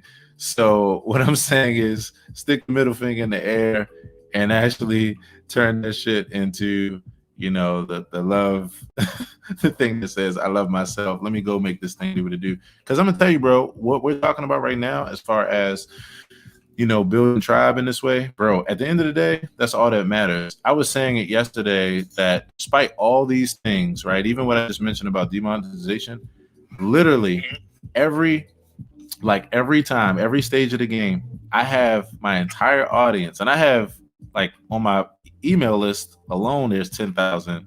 There's like 70 on the, the subscriber base, but the global audience is hundreds of thousands. Bro, every twist and turn of this journey, people come looking for me. Like when I say looking for me, people come looking for me, and it's not creepy shit. I mean, like people come looking for me saying, how can we keep supporting you, keep putting money in your pocket, and where is whatever you're doing now? And that's just come from not caring about the stuff on the journey, fighting for my rights and all those kind of things, but just keeping it moving and just saying, fuck it. I'm gonna make so much abundance that nobody can be able to stop. Like I'm like, no, it's just gonna be a drop in the bucket. YouTube monetization is just a drop in the bucket. Bro, what I've been talking about as far as this app deal, man, let me tell you, that alone right there, if you do it right, it'll crush anything YouTube could have given, because of the fact that it's DTC.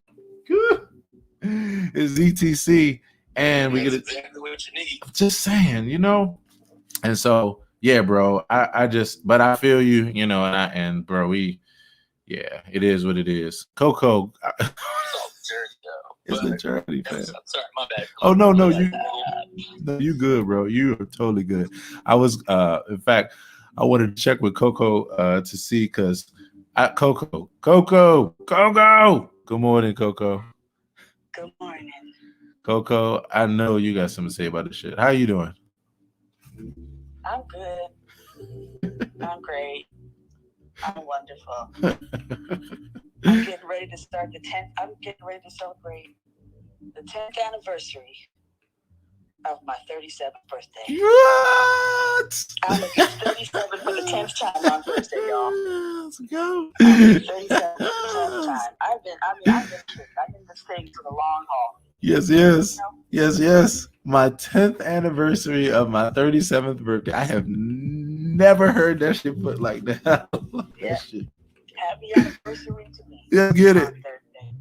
Every time I turn 37, it gets a little better. I'll tell you one thing that it definitely confirms, especially with your birthday being that day, that you are a Pisces and you are an imaginative Pisces, because I have never heard anybody put that shit down. Yeah. Happy anniversary to me. Right. Happy anniversary to me. Yes. But look, it's funny. It's like you gotta sing that, but like with the happy birthday melody. Oh, happy birthday to me. That's the melody I remember. It is. Happy birthday to me. Right. Happy birthday, dear me. Right. Happy birthday to me.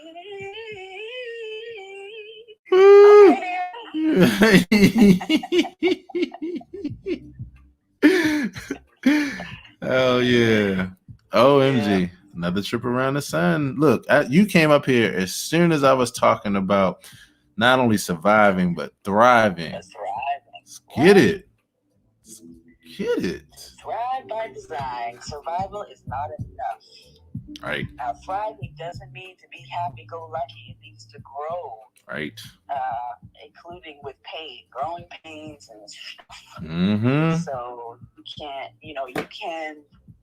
you can survive, but if you grow from that, if you learn the lessons of what not to do, those are really important lessons. And who not to date, who not to marry.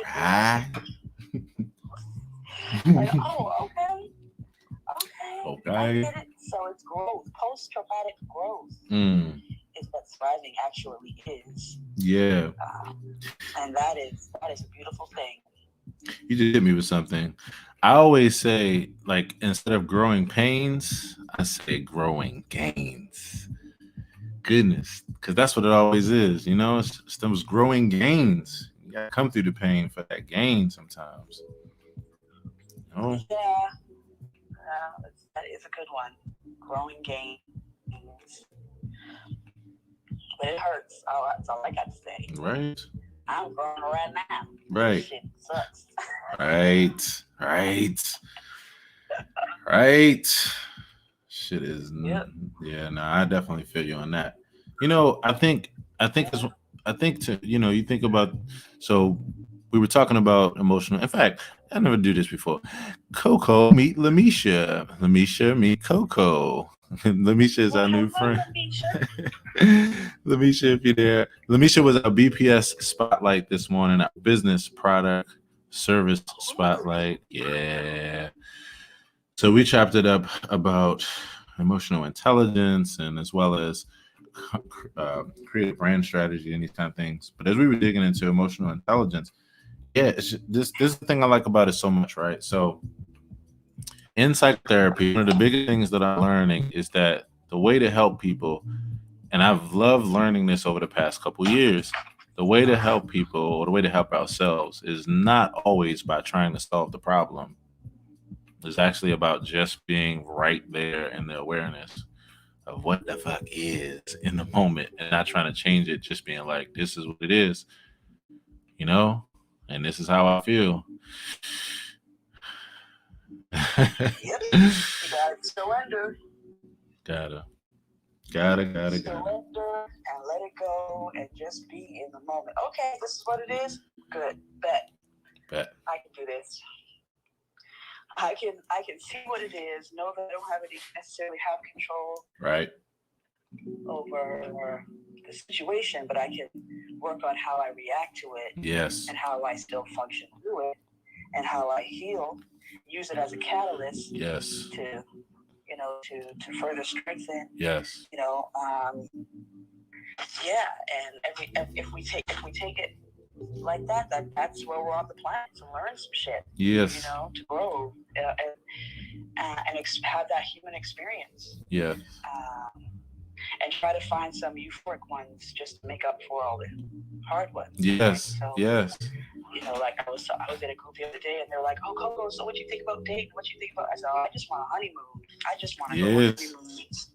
I want to live the honeymoon lifestyle. Let's get it. In the middle of all this, you know." You know what's so interesting about the honeymoon thing, right? And I love this in life. To me, is actually what we're talking about every day when we do emotional intelligence and all these things. When we talk about being in the moment, staying in the now, the present, like that's what the honeymoon deal is about. It's about the fact that you're doing something where it's newness to it, it's vibrance to it. It's like it's accomplishing something while being in that state of like total presence of the fresh, the new. Earlier, Lamisha and I were talking about it, just the ability to take a new opportunity of a new day, like top of the morning, top of the day, top of the fucking moment. Happy top of the moment. So I think about that, you know, that's essentially what honeymoon is. Like you're staying in this place, or to me that's what it is. Like you're in this place where you're riding this wave, you're riding this cloud, you know, you're on this carpet, so to speak, this flying carpet. And it doesn't mean everything is like whatever, is you're making it that, because honeymooning has to do with a mindset of staying fresh, staying in the moment, staying curious, staying, you know, in these places. What is, you know, what do you think about, what is honeymooning for you? It just means you're cherishing an experience, making beautiful memories, being definitely in the moment. You know, it's a getaway, and it could be a 30-minute honeymoon at a bar with a new somebody. You know, and you just have this authentic, curious talk that is just in the moment, and you see the person, because they're important and they matter. Yes. And there's play and there's rest and there's, you know, there's beauty there, and it's something that when you go on a honeymoon, you're supposed to be getting away from everything to have that time to yourself. And then when we come back to reality, I'm like, I don't want to go away to have to do that. I want to bring that into my everyday. You know, as along with bills and along with the fatigue of, you know, trying to raise some grandbabies, and along with that, I want to have some honeymoon moments to make my, like, I want to be on a honeymoon with myself. That's self-care. When I see myself on a honeymoon in my mind and soothe my heart and touch my own face and my heart, and you know, and I bring music, and I dress in a comfortable, you know, place, and I love on me. And if I could share those moments with really cool, amazing, beautiful people, you get to fall in love with life. You get to fall in love with the people around you, the person that's with you at that bar, just for those precious moments before, you know, or during the storm. So yeah, that's what I'm trying to build. You know what's so beautiful? So many things that's beautiful about that to me. One of the things that it's this presence, it's this being in this moment thing. It's this perspective thing. It's so interesting because you said something in the middle of, you said, I don't want to do that and come back to reality. And then after that, as you proceeded, what you did and what you eloquently even expressed through your words, which is how, instead of thinking about it as coming back to a reality, you just changed it, and you realized that all you had to do was realize that this could be your reality. It was the reality. You just decided to allow it to be a part of the reality, allow it to be the reality, allow it to because when you go on a honeymoon, you still have bills, you still have a house or an apartment, you still have the car note, you still have, you know, family, you still have a job, you still have a business, but you've taken yourself to an island so that you can get away from that. But what if you brought the island to you? It's a state of mind. I don't need to get on a plane to obviously I would love to do that, because I love the idea of going away. That's a vacation. The honeymoon lifestyle is, you know, I'm gonna take myself on a honeymoon for my birthday. I'm gonna go. I'm gonna find a hotel right here in Toronto or maybe Scarborough, and I'm just gonna spoil myself. If I find the right one. I mean, it's COVID, so I'm not sure if I'm not gonna be able to do that, but I'm gonna try. And just be there by myself in the room. You know, I'm gonna put on some music. I'm gonna dance. I'm gonna order pizza. I'm gonna watch TV. I'm gonna sleep in. You know. Have my own little honeymoon right around the corner from my house. That's it. Look, when I tell you, I cannot be so okay. Thank you for explaining the journey of my life. Recently, even I could not explain to you even more how much I connect with you on that. I mean, you made me think about something as you were speaking. You know, you talk about this formula of destimulating, you know, all the senses. You know, and one of the biggest ways of stimulating the senses is changing your surroundings. You don't have to get on a plane and fly 1,000 miles away. You know, first of all, your different surroundings are in your head first, your imagination, you know, and that flow. And then from there, you're taking a step further and you can actually move that to an actual physical place. It doesn't need to be far because, again, it's just about being in that mindset and being in a different head space as well as physical space. So I love what you're saying. Yeah, and when there's going to be a time where I'm going to get an apartment or a condo, and I'm going to turn that into my honeymoon spot. That's going to be everything in there is going to be honeymoon, from the sheets to the pillows to the lamps to the wallpaper on the wall. I'm going to be walking into my honeymoon every time I come home. That's good. You know. And whoever is coming into my apartment better be prepared for a honeymoon. Oh yeah. You want to go over for a date? No, I don't want to go over a date. You want to go for a honeymoon. Right. I love it. OMG. I love this. And so we have this honeymoon thing. I love staying on a honeymoon mindset in life. I literally experience every experience like that every day, every moment. It never gets old to me. I want to do. You could be with your honey on a honeymoon. Still have a fight. Still have arguments. Right. The life, right? You get to like have life. On your honeymoon. Right. So it's okay for you to have challenges on your honeymoon. Yes. You can lose your luggage on your honeymoon. The hotel can suck. It can rain the whole time you're on the island. Yes. You still gonna have challenges on the honeymoon. So if you're facing all that and you still got the bills, you still got the kid, you still got the, you know what I'm saying? Yes. You might as well just bring the honeymoon home. Just bring the honeymoon home. I absolutely love it. Perspective. Same time, same moment, different. It just matters what you do with it, how you look at it, you know, how you take advantage of it, how you design it. Come on, I thrive by design. Let's get it. Oh my goodness. Yeah. I can't wait for the app. I need to write a song called Honeymoon. Let's get it. Let's do a quick refresh. I want to say hello to Tehran, Melissa, Etta Fly, Jennifer, T, Sanahada, Auntie G. By all means, we're having fun here. Now we're talking about honeymoon. We done talk about so many great things today.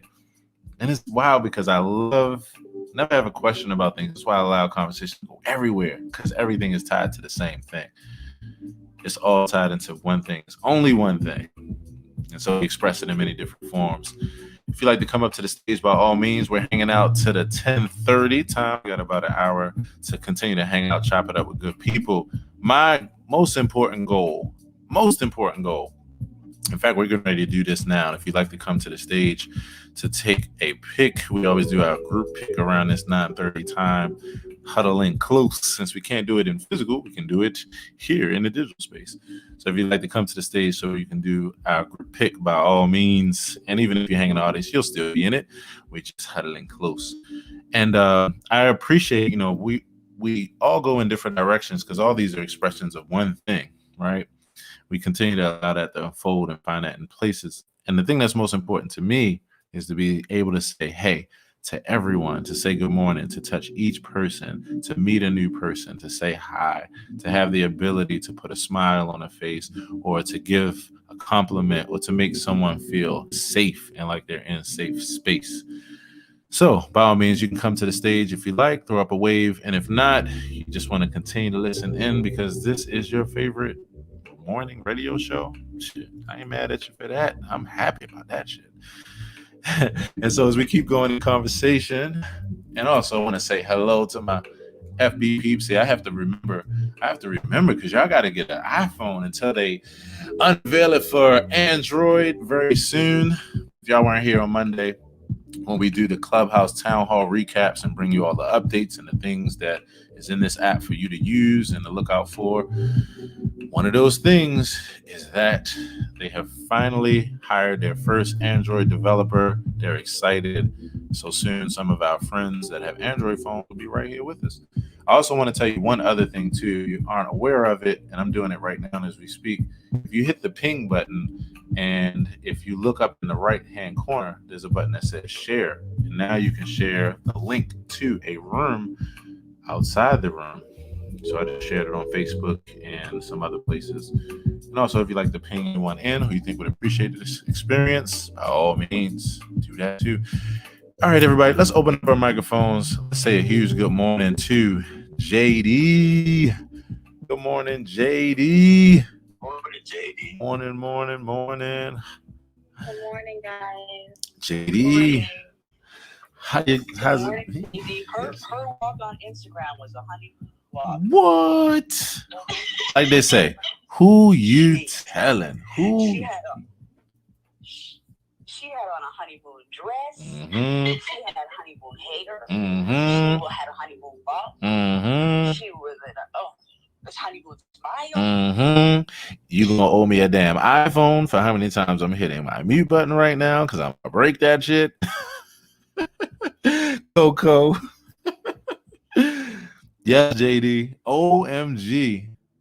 I saw your video, JD. Fire. Oh my goodness. Fire. Thank you. And I don't know if you so much.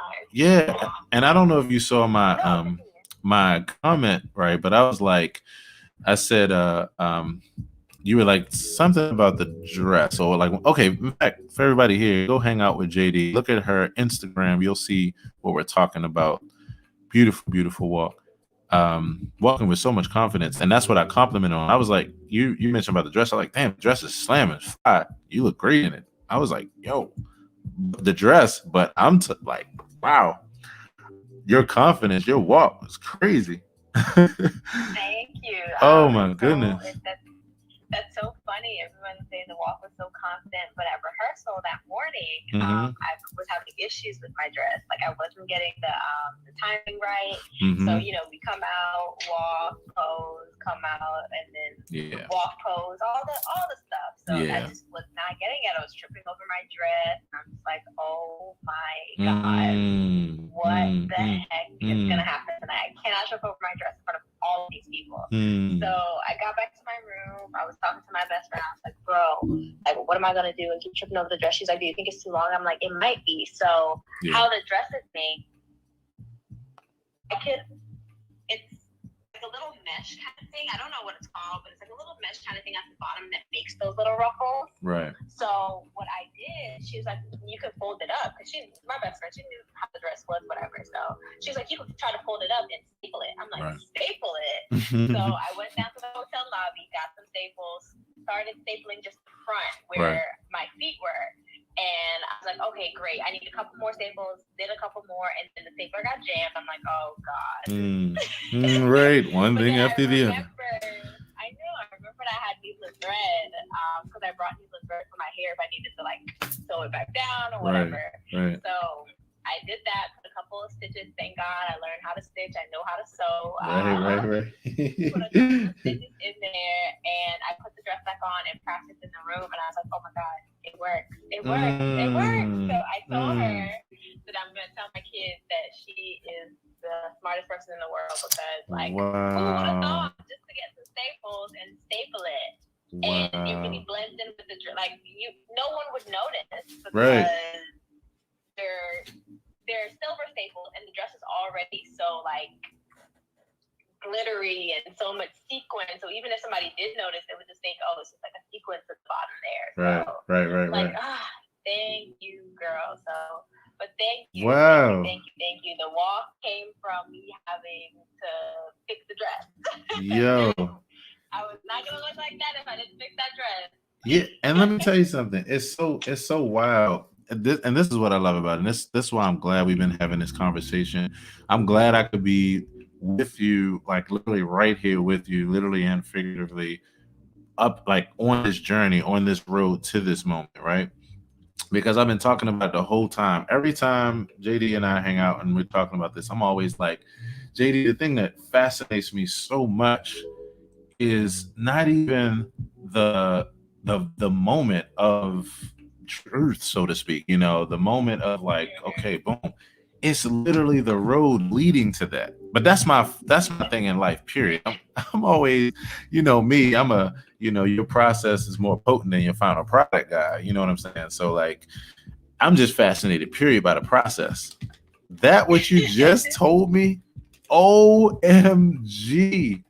Because now you just contextualize what I saw, some things that I didn't see. You just contextualized it. Let me tell you, first off, everything that you just said, the wild part is that when I looked at the video, I'm like, oh my goodness, her confidence is crazy. Like it was addictive, like wow.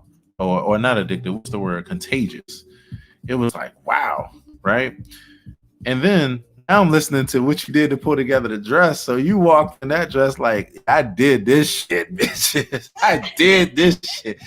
Y'all have no fucking idea. I did this shit, yo. Oh man, it was amazing. And what it made me think about was, again, what we've been talking about, and I just can't get it out of my head. I'm like, what I would have loved to see, and what I would like love to see is what you just talked about as far as all that you did with the dress and what you were thinking about and how you flowed and how you kept it together and how you just moved forward. Like, to me, that right there, that's the real moment of truth right there, because what you're doing as a human being is just you're persevering. You know what I mean? You're like not letting shit get to you. You're still moving forward. So Yeah. So I'm I'm a bit more curious.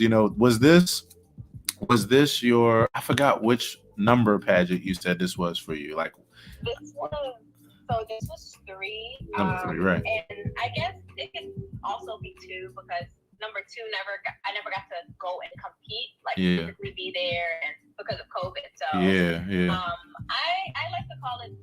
It's like 2 or 3. I don't know, because I was in the running for the second one, but because of COVID, didn't get to go compete. But this was 2, 3, whatever, however you want to put it. That makes sense to me.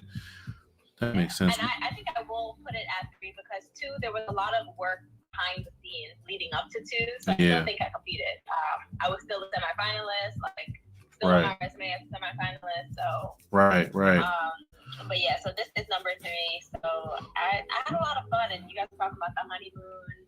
And I just felt like the entire moment was the honeymoon. Like, it goes by so fast. Yes. Every day go by so fast. Yes. Like, and then, because Thursday you get there, it's your interview, you're mixing and mingling with all the other girls. They also have you, if you want to, there's a talent agency that you can get on Zoom with. You have to take headshots. Right.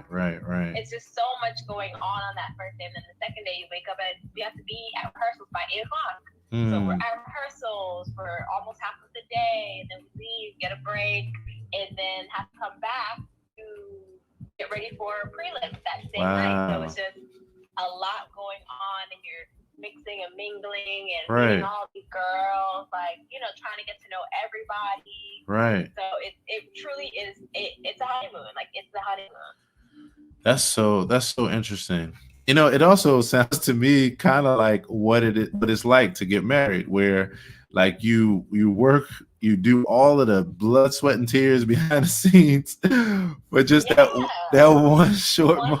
That one like, moment. I understand when women say, like, you barely remember your wedding day, and I'm like, wow, well, I don't want to barely remember my wedding day. That's an important moment. Right. But I understand why there's like so many photographers and videographers, because you might not remember all of this because it's going so fast. Yeah. It's going so fast. What really fascinates me. Yeah. All 3. I wish I did.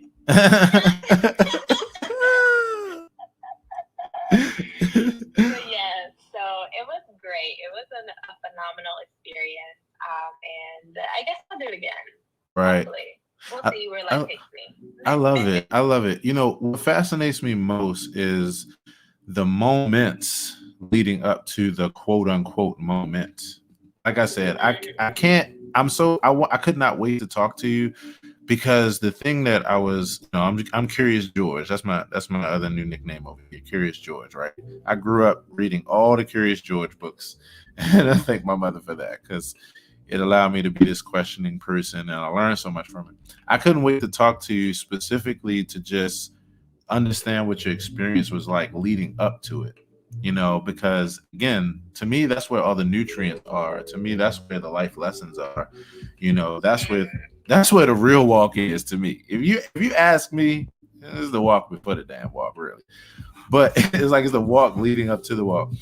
So I couldn't wait to hear from about it and just learn from that. What is it like to prepare for a moment like that? What is it like to know yourself and to be self-aware, but in addition to that, doing something that's about your self-aware, it's about your image, and you're going to the next level, not only in that moment, but leading up to the moment. You're sure about yourself, but you still don't know. You're still learning things. You're where you are, like you're pushing forward, you're persevering, you're not letting things get to you so you can follow through. Like that walk before the walk, the moment before, those moments before that moment, like, to me, is fascinating. So yeah, I'm thinking, I'm so grateful for this, what you're sharing. What's one thing, every experience is one thing that's different, or one thing that you learn, you walk away with new, or as a reflection. What's one thing that this experience, that you walk away from learning about yourself, or learning about just process, even if it's this process, but yourself within that? So I talked about some of this in the Bay Room last night. But I think something that I learned about myself, a couple of things. One of which I do have a close family friend that did compete in pageants. She competed for Miss New York USA. She played. But, you know, I was just hesitant to ask her because I knew she just had a baby. She's newly married. You know, just let the girl enjoy her life, her new baby, her new marriage. So, you know, but I think one thing that I learned is that the most someone can say is no to you. You never know. And so even if she said no, she could have just given me some small tidbits of advice. So we caught up yesterday, and she was like, you know, I'm just surprised you didn't ask. I told her, I was like, I just didn't want to intrude on your motherhood and being a wife. And she was like, it's not intruding. Like, you should have just asked, and I couldn't have fully coached you. Because she's like, I wouldn't be able to fully coach you, but just give you a few pointers would have been great. So I probably wouldn't have had the hiccup with the pageant coach if I went that route. You know, so but I think during the whole journey, it's just learning about myself. I think I now feel more confident to go out there and do model castings in Atlanta, and just continue to work on that part of, you know, my dream to one day be a model or be printed in a magazine or something like that. Just, you know, I feel more confident in those things. I feel more confident going out and speaking. I not that I hated speaking in front of crowds, I just wasn't comfortable and wasn't fully confident. I can thank Coco for that. I can thank the pageant for that. It was an amazing experience. Like I can't I can't say how much more it was amazing. And I learned so much about the Georgia pageant circle and the system in Georgia and how it works. So I know, well, this year, because the pageant's done, so they're going to start applying. You can start applying from today for 2022. So I just know more about I just know more about the Georgia pageant circle. There are 4 minor pageants that those girls, when they place in those pageants, are automatically entered into Miss Georgia USA, and their fees are paid for. They have sponsorships, like it's taken care of. And those are normally your winners, your top 15, your top 5, because they have the coaching, and they're not worried about finding a coach and finding someone to teach them how to perfect their walk and finding a designer. So it alleviates that stress, which really helps them to hone in and focus on winning the crown. Or just placing. So very I learned so much, and I wouldn't trade this experience for anything. 100%. I am tired, my feet do hurt, but I wouldn't trade it for anything. Let me tell you. You're fine. Looking at your pictures yesterday and at JD, and we're like, ooh, she needs to do something, and we were like planning your life out for you. What are you guys planning? Oh my God. Let's put it this way. So every no, this is something I say all the time. Every no is actually a yes in disguise for something else that's a better fit for you. So appreciate the no's, because to me, no equals next opportunity, especially if you're the one that creates that next opportunity. So we'll hook you up with our Pinky and the Brain plan to revolutionize the world with our walk. That confidence, 100%. So JD, I definitely JD, I celebrate you. We celebrate you. I could not wait for this moment. I'm telling you this. I literally, and I'm not joking when I say this, like I've literally been waiting for this moment for like several days, when it just, you know how you think about something and then you get excited about it and then it kind of floats away and you know, handle the 1 million other things going on in life. And then it just dawns on you again. And you have the little flutter in your heart, like, man, I'm excited. It was literally that. I was like, I just can't wait to hear her perspective. So I could learn something about just this process and all that it relates to, that with all that we talk about, because it's all the same thing. So I'm like, I can't wait to learn about self-awareness and emotional intelligence and these things from that experience. So thank you so much for sharing. I am celebrating you. We are celebrating you. And I'm excited about these steps in your journey toward where you're going. It's amazing. It's amazing. And that video, I let that damn thing replay for like 15 times. I just was like, oh my goodness. You did that. So it's good to hang out with you. And everybody, I'm going to do a refresh. I forgot to show you all the picture that my mom did, one of her early pictures when she was just coloring. And I say just coloring, I shouldn't say just coloring because her coloring was amazing. But I guess I said that because my mom went from this, and if you don't know what the this is I'm talking about, it's okay. If you join me over here on Facebook or YouTube at Aaron Hill TV, you'll see me holding up a picture. And so this is a picture that my mom colored, and I asked her for this one. She added like all of this kind of stuff with the frame and with the background and all of this. You know, my mom has a thing for colors. The way that she sees colors is pretty amazing. And so I asked her for this. For some reason, this picture reminds me of George Clinton, P-Funk, Funkadelics. But yeah, this was one of my mom's pieces. And let me show y'all this one too. So this was one of the canvases that my mom did for me. She does these canvases where she highlights Black figures. So she chose to do this and highlight her son. And so this is her. It has my name here, musician, engineer, producer, my company name, Fruition Music, and then got a little silhouette. That's interesting. I just realized that. My mom always had these things like I'm not gonna try to draw you and mess it up and you think it's ugly. I'm like, I wouldn't think it's ugly. Now my mom said, it was so funny. My mom said she wanted to put my phone number on here, and I was like, Ma, she's like, put this up everywhere you go when you do a gig. I said, Ma, I cannot give out my phone number to 200 gazillion people. Oh man, funny moment. I was like, I love my mom. She has such a big heart. Now my soon text number for my text service, you'll definitely see, because I'm actually going to be putting that out soon. And as I'm gearing up to really push hard at releasing my own app, the 5M Experience. So anyway, looking forward to hanging out, chopping it up some more. And I see LT, what it be, LT, what it be, LT, hey, what it be?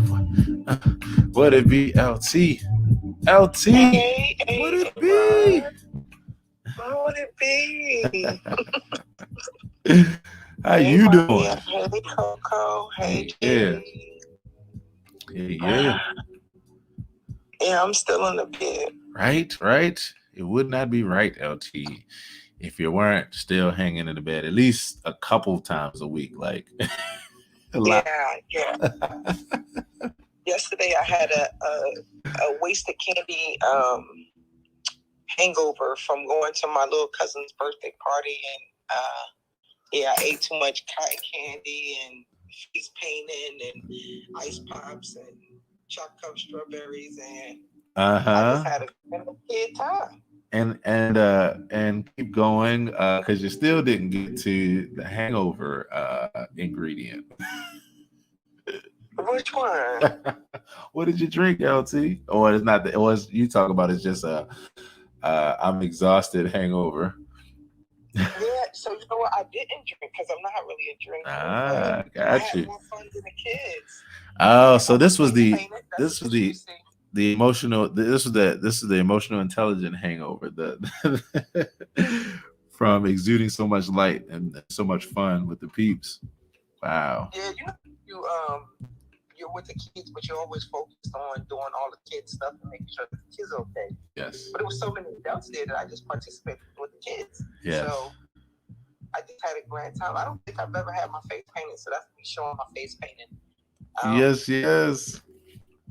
Oh, that's so cool. I can now look. Okay, so if you're saying that this is the first time you ever had your face painted, then I know that was fun then, because face painting is just, I mean, it's literally just fun and imagination. It's being a kid again, you know? Yeah. So I just played full out. I don't, sometimes I'm adulting too much. So I didn't have any children with me. I just kind of did not adult at all. Yeah. Just played kid things. I love it. Cool. you know, I always say as adults, all we are is we just bigger kids trying to figure out the shit that actual kids don't have to worry about. Like it's like we're always learning and growing. And my thing now is that I try as much as possible to be kid like, even in my maturity, even in my, you know, my adulthood, because it helps you to remember the simple pleasures of life, you know, just the simple, beautiful things of life, like having fun with colors and paint and just spazzing out on some imagination shit. You know? Yeah. Like, I literally turned over this morning and said, "It's next Sunday." Yes. I could look at my phone and say, "Oh no, really, it's Tuesday." Like, no, girl, get up. Like, today's Tuesday. Get your butt up. So, right. One of those moments, I must have been sleeping really good. Mm-hmm. You were caught up in the rapture of love. Yeah, put up in the rapture of that sleep. I slept real good. I love when I just kind of like, because I think I woke up around 5 something naturally, and I said, no, I don't feel like getting up. Yeah. I just told myself, nope, lay back down and go back to sleep. And so that's what I did. That's it. And I just got up. Right. Out, you know. Another round of learning what this thing called rest is about. You know, I've been like this whole week, I've been really, really proud of myself, because this whole last week, even leading up to Sunday and leading up to today, is like I have made sure that I've lived my life in a way to stay in that flow, to stay in the place of like self-care with, and I don't mean like just activities that's around meditating or anything like that. You know, those were involved in there too, but just spending time in the ways that gives me life. You know what I mean?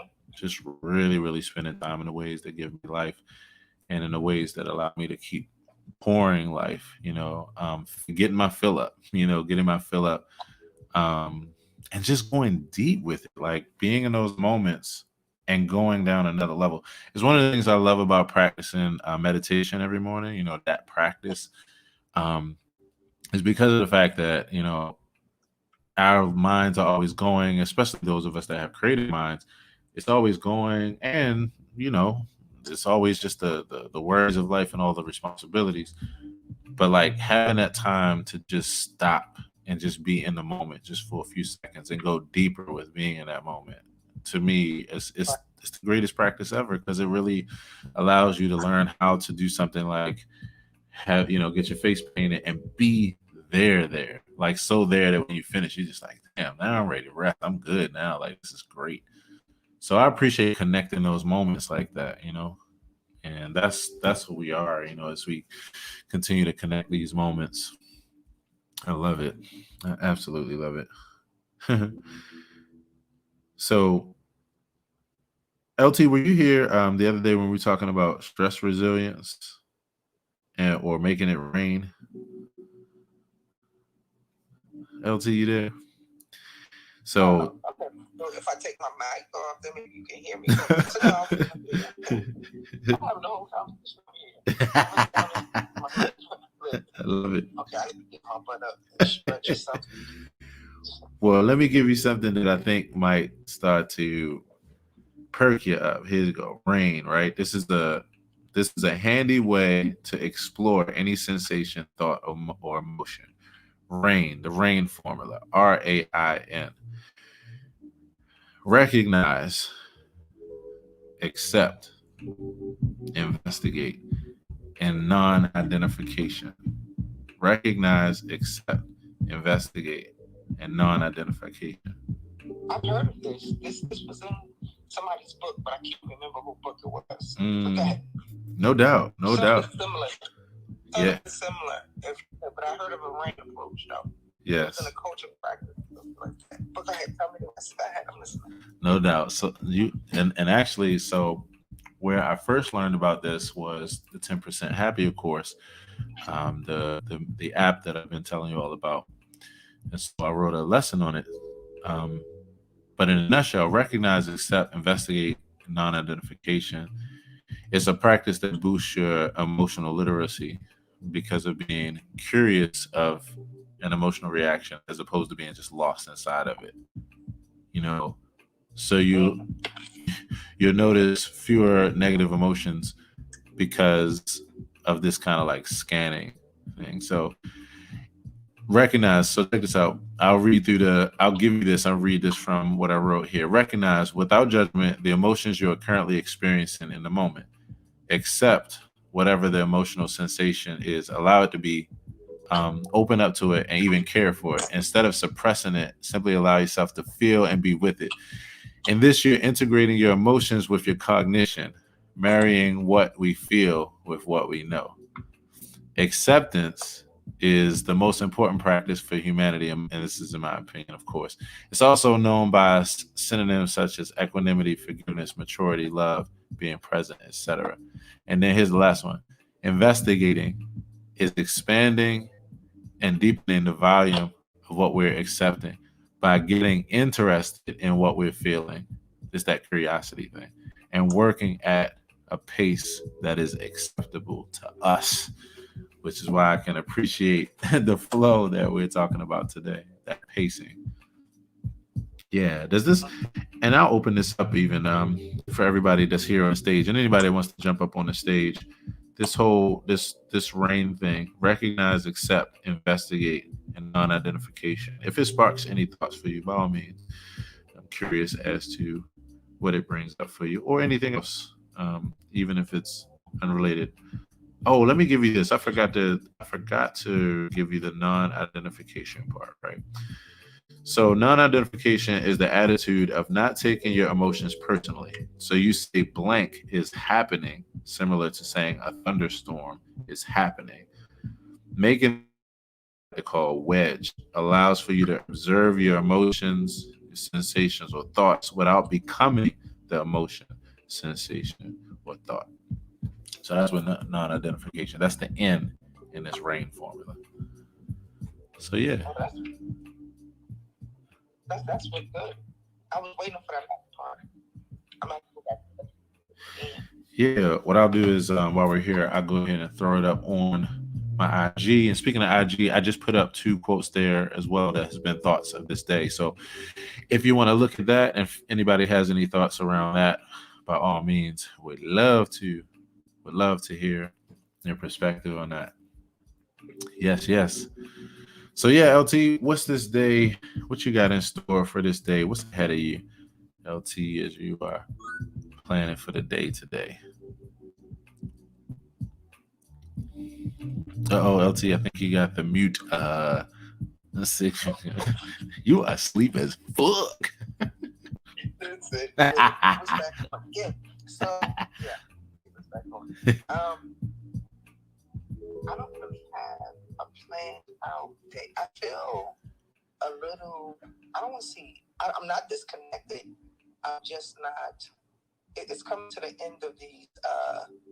This leading with love and things of that nature. So I've had some major things shift in the last week or so, and so I just need to recalibrate.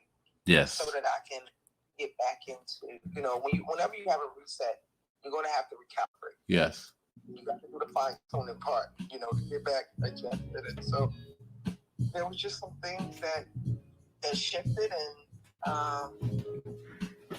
I'm going to get up and plan out my day. I got to do it planning out my night. So. I love it. Absolutely love it. Yes. Sanahara, Amachandra. Everybody, let's say good morning to Sanahara. Good morning. Good morning, y'all. Good morning. Hey. How you feeling? Oh, man. Right now, I'm feeling pretty good. Trying to get... That's about it. Listening to you guys, I'm sorry I didn't get a chance to shout out JD. I'll have to hit her in the inbox. Otherwise, right. It's good to be around. Yeah. Did this RAIN formula bring up anything for you? Now you gotta tell me. I missed that. I was going on the call with the patient. Tell me what it is. No doubt. So let's see. Rain is, oh, wait a minute, wrong one. The rain formula is, back. Okay, we go. Rain is a handy way to explore any sensation, thought, or emotion. Recognize, accept, investigate, and non-identification.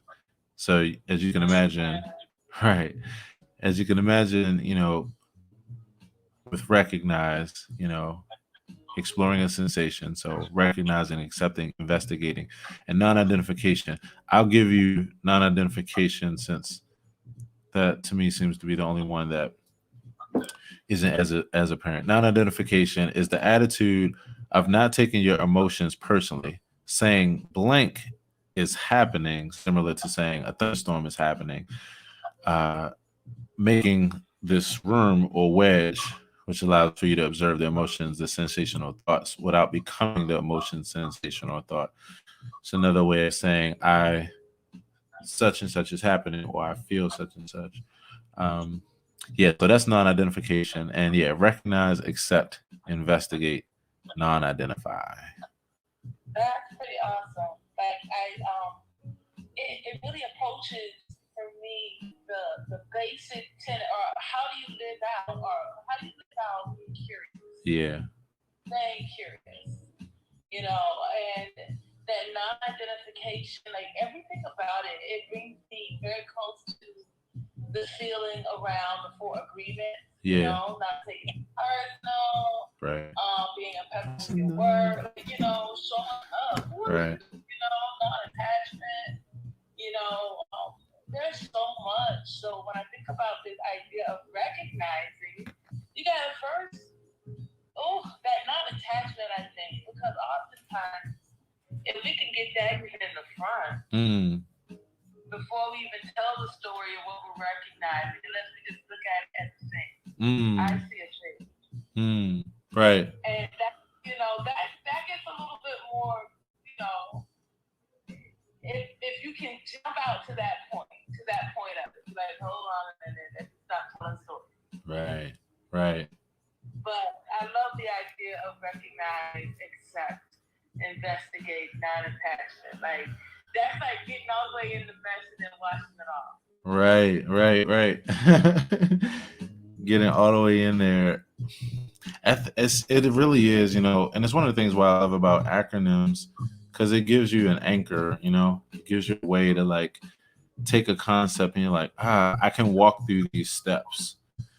One of the biggest things I find is just that process a lot of times help you to respond in a very informed way, respond in an intentional and respond in a conscious way as opposed to reacting, in an unconscious way, right?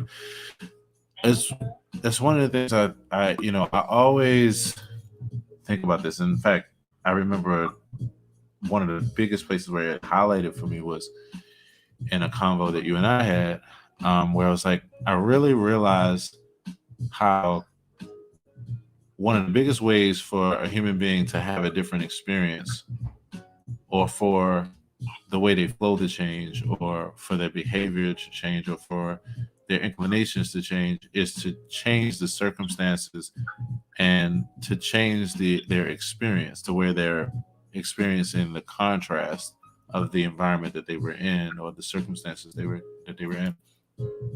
Because all evolution is a process that gears the current evolved towards having the equipping tools to continue to stay alive and continue to evolve, survive, and to survive. So I think about this formula and I'm like, man, this hits that, because if you can have some space between you and what you're feeling, then you can be able to investigate it. You can recognize, you can accept, you can investigate, and you can say what it ain't and what it's not.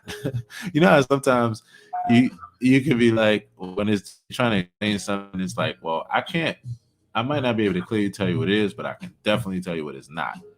And I think having those four things together and just having this process, it gives you something to have space in between you and what you're experiencing. So that way you can see if your responses or the way that you're reacting is based off of survival tactics that are unhealthy, or beneficial evolved tactics that are safe and that are healthy and make you feel good. I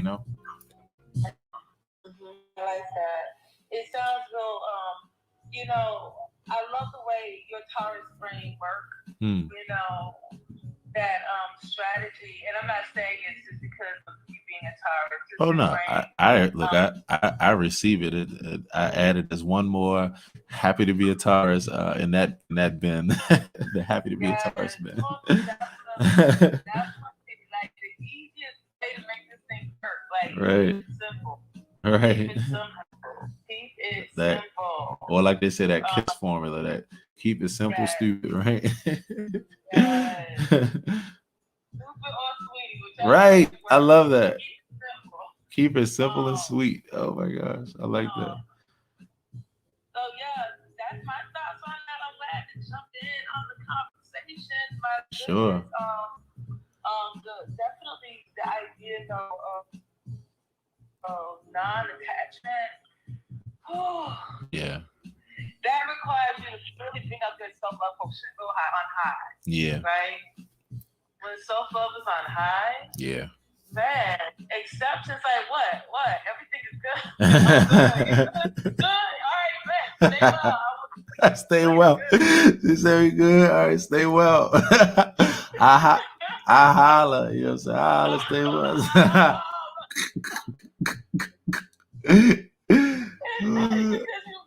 Right. You good? I'm good. I'm good. Right. I'm gonna be good. That's really what that's the equivalent of I'm gonna be good. Right. I'm gonna be good. I'm gonna be good. Look, what the crazy part about that is that's like singing your name. I'ma be good.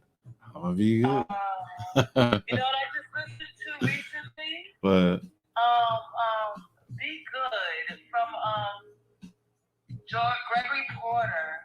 Oh wow. I love that song. Yes. Wow. And I watched the video. You know, Pierre Benu out of Baltimore did that video for that song. Oh, I had no idea. He just posted about it. That's one thing I do like. I love about the book. People will give you stuff that'll be like, oh, this is good. And I watched that video, Be Good. So if you get a chance to, bring it in again. It's sweet medicine. I love it. Anybody else have any thoughts with this same thing, this rain thing, this, recognize, accept, investigate, and non-identify? And specifically, if this jars your mind in the direction of what it brings up for you, specifically like a situation where that helped you, and it may not even been a conscious one, like totally conscious. It may have been conscious. It may have been something that just you took a breath. It was just that second where you were like, okay, this was just enough space for me to see this thing differently and deal with this thing differently. This rain formula is something. And so, I think about this in my life. And in fact, I'm putting this up on IG right now. So you're all going to see this in a few seconds, this rain deal. But as I'm putting this up, and I'm over here designing in Word Swag while we're talking. In fact, if y'all never heard of Word Swag, and no, this is not a sponsorship ad, but I just like this damn product. Word Swag is a cool ass app that you can just download. It's free, and it allows you to create quick quote pictures. Like if you want to just throw up some text on a picture, it's really good, cool effects, straight to the point. It's called Word Swag. So yeah, while I'm over here, if this brings up anything for anybody else, love to hear it. What's a time when you needed to recognize, accept, investigate, or non-identify? Or what does this bring up for you as far as just how to deal with your emotions? If this brings up anything, love to hear it. I also will give you a few other thoughts too while that's stirring around in relationship to this formula. So this is continuing with that thought. Let me go back to it. All right, here we go. So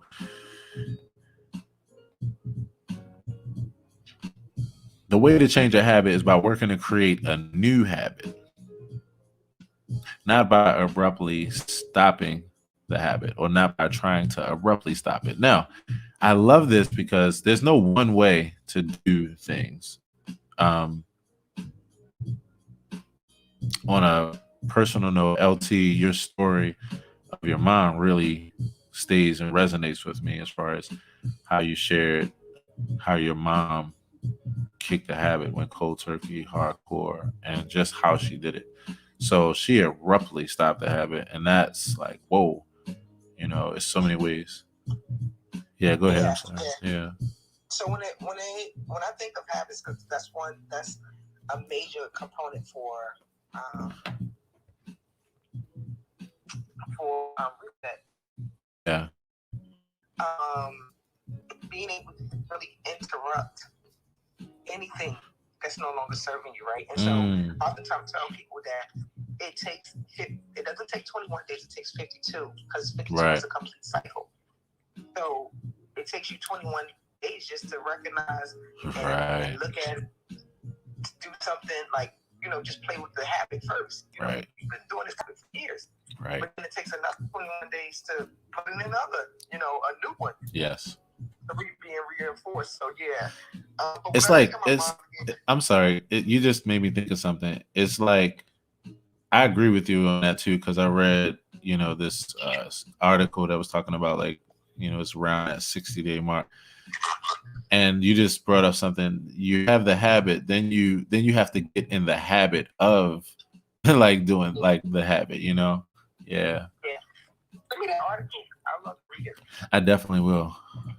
Yeah. So I mean, that's why when people are saying it takes 21 days to create a new habit. No, it will take 21 days to the old habit that you're in. Yeah. To realize even sometimes it takes 21 days just to. Did you? I don't know if you just said that because your phone like cut out right on a word, but it's like sometimes it takes 21 days just to realize the habit that you're in. Is that what you said? No, I said unravel. To unravel. Yep. So synonyms, right? Unravel, you know, unpack, realize, and start to move around. Like, yes. Oh man. That's what creatures of habit, though. We are, you know, it's the way that we're wired. We're creatures of habit, and we do what is comfortable most of the time. So that's when people be telling you, don't, you know, step out into the comfort zone.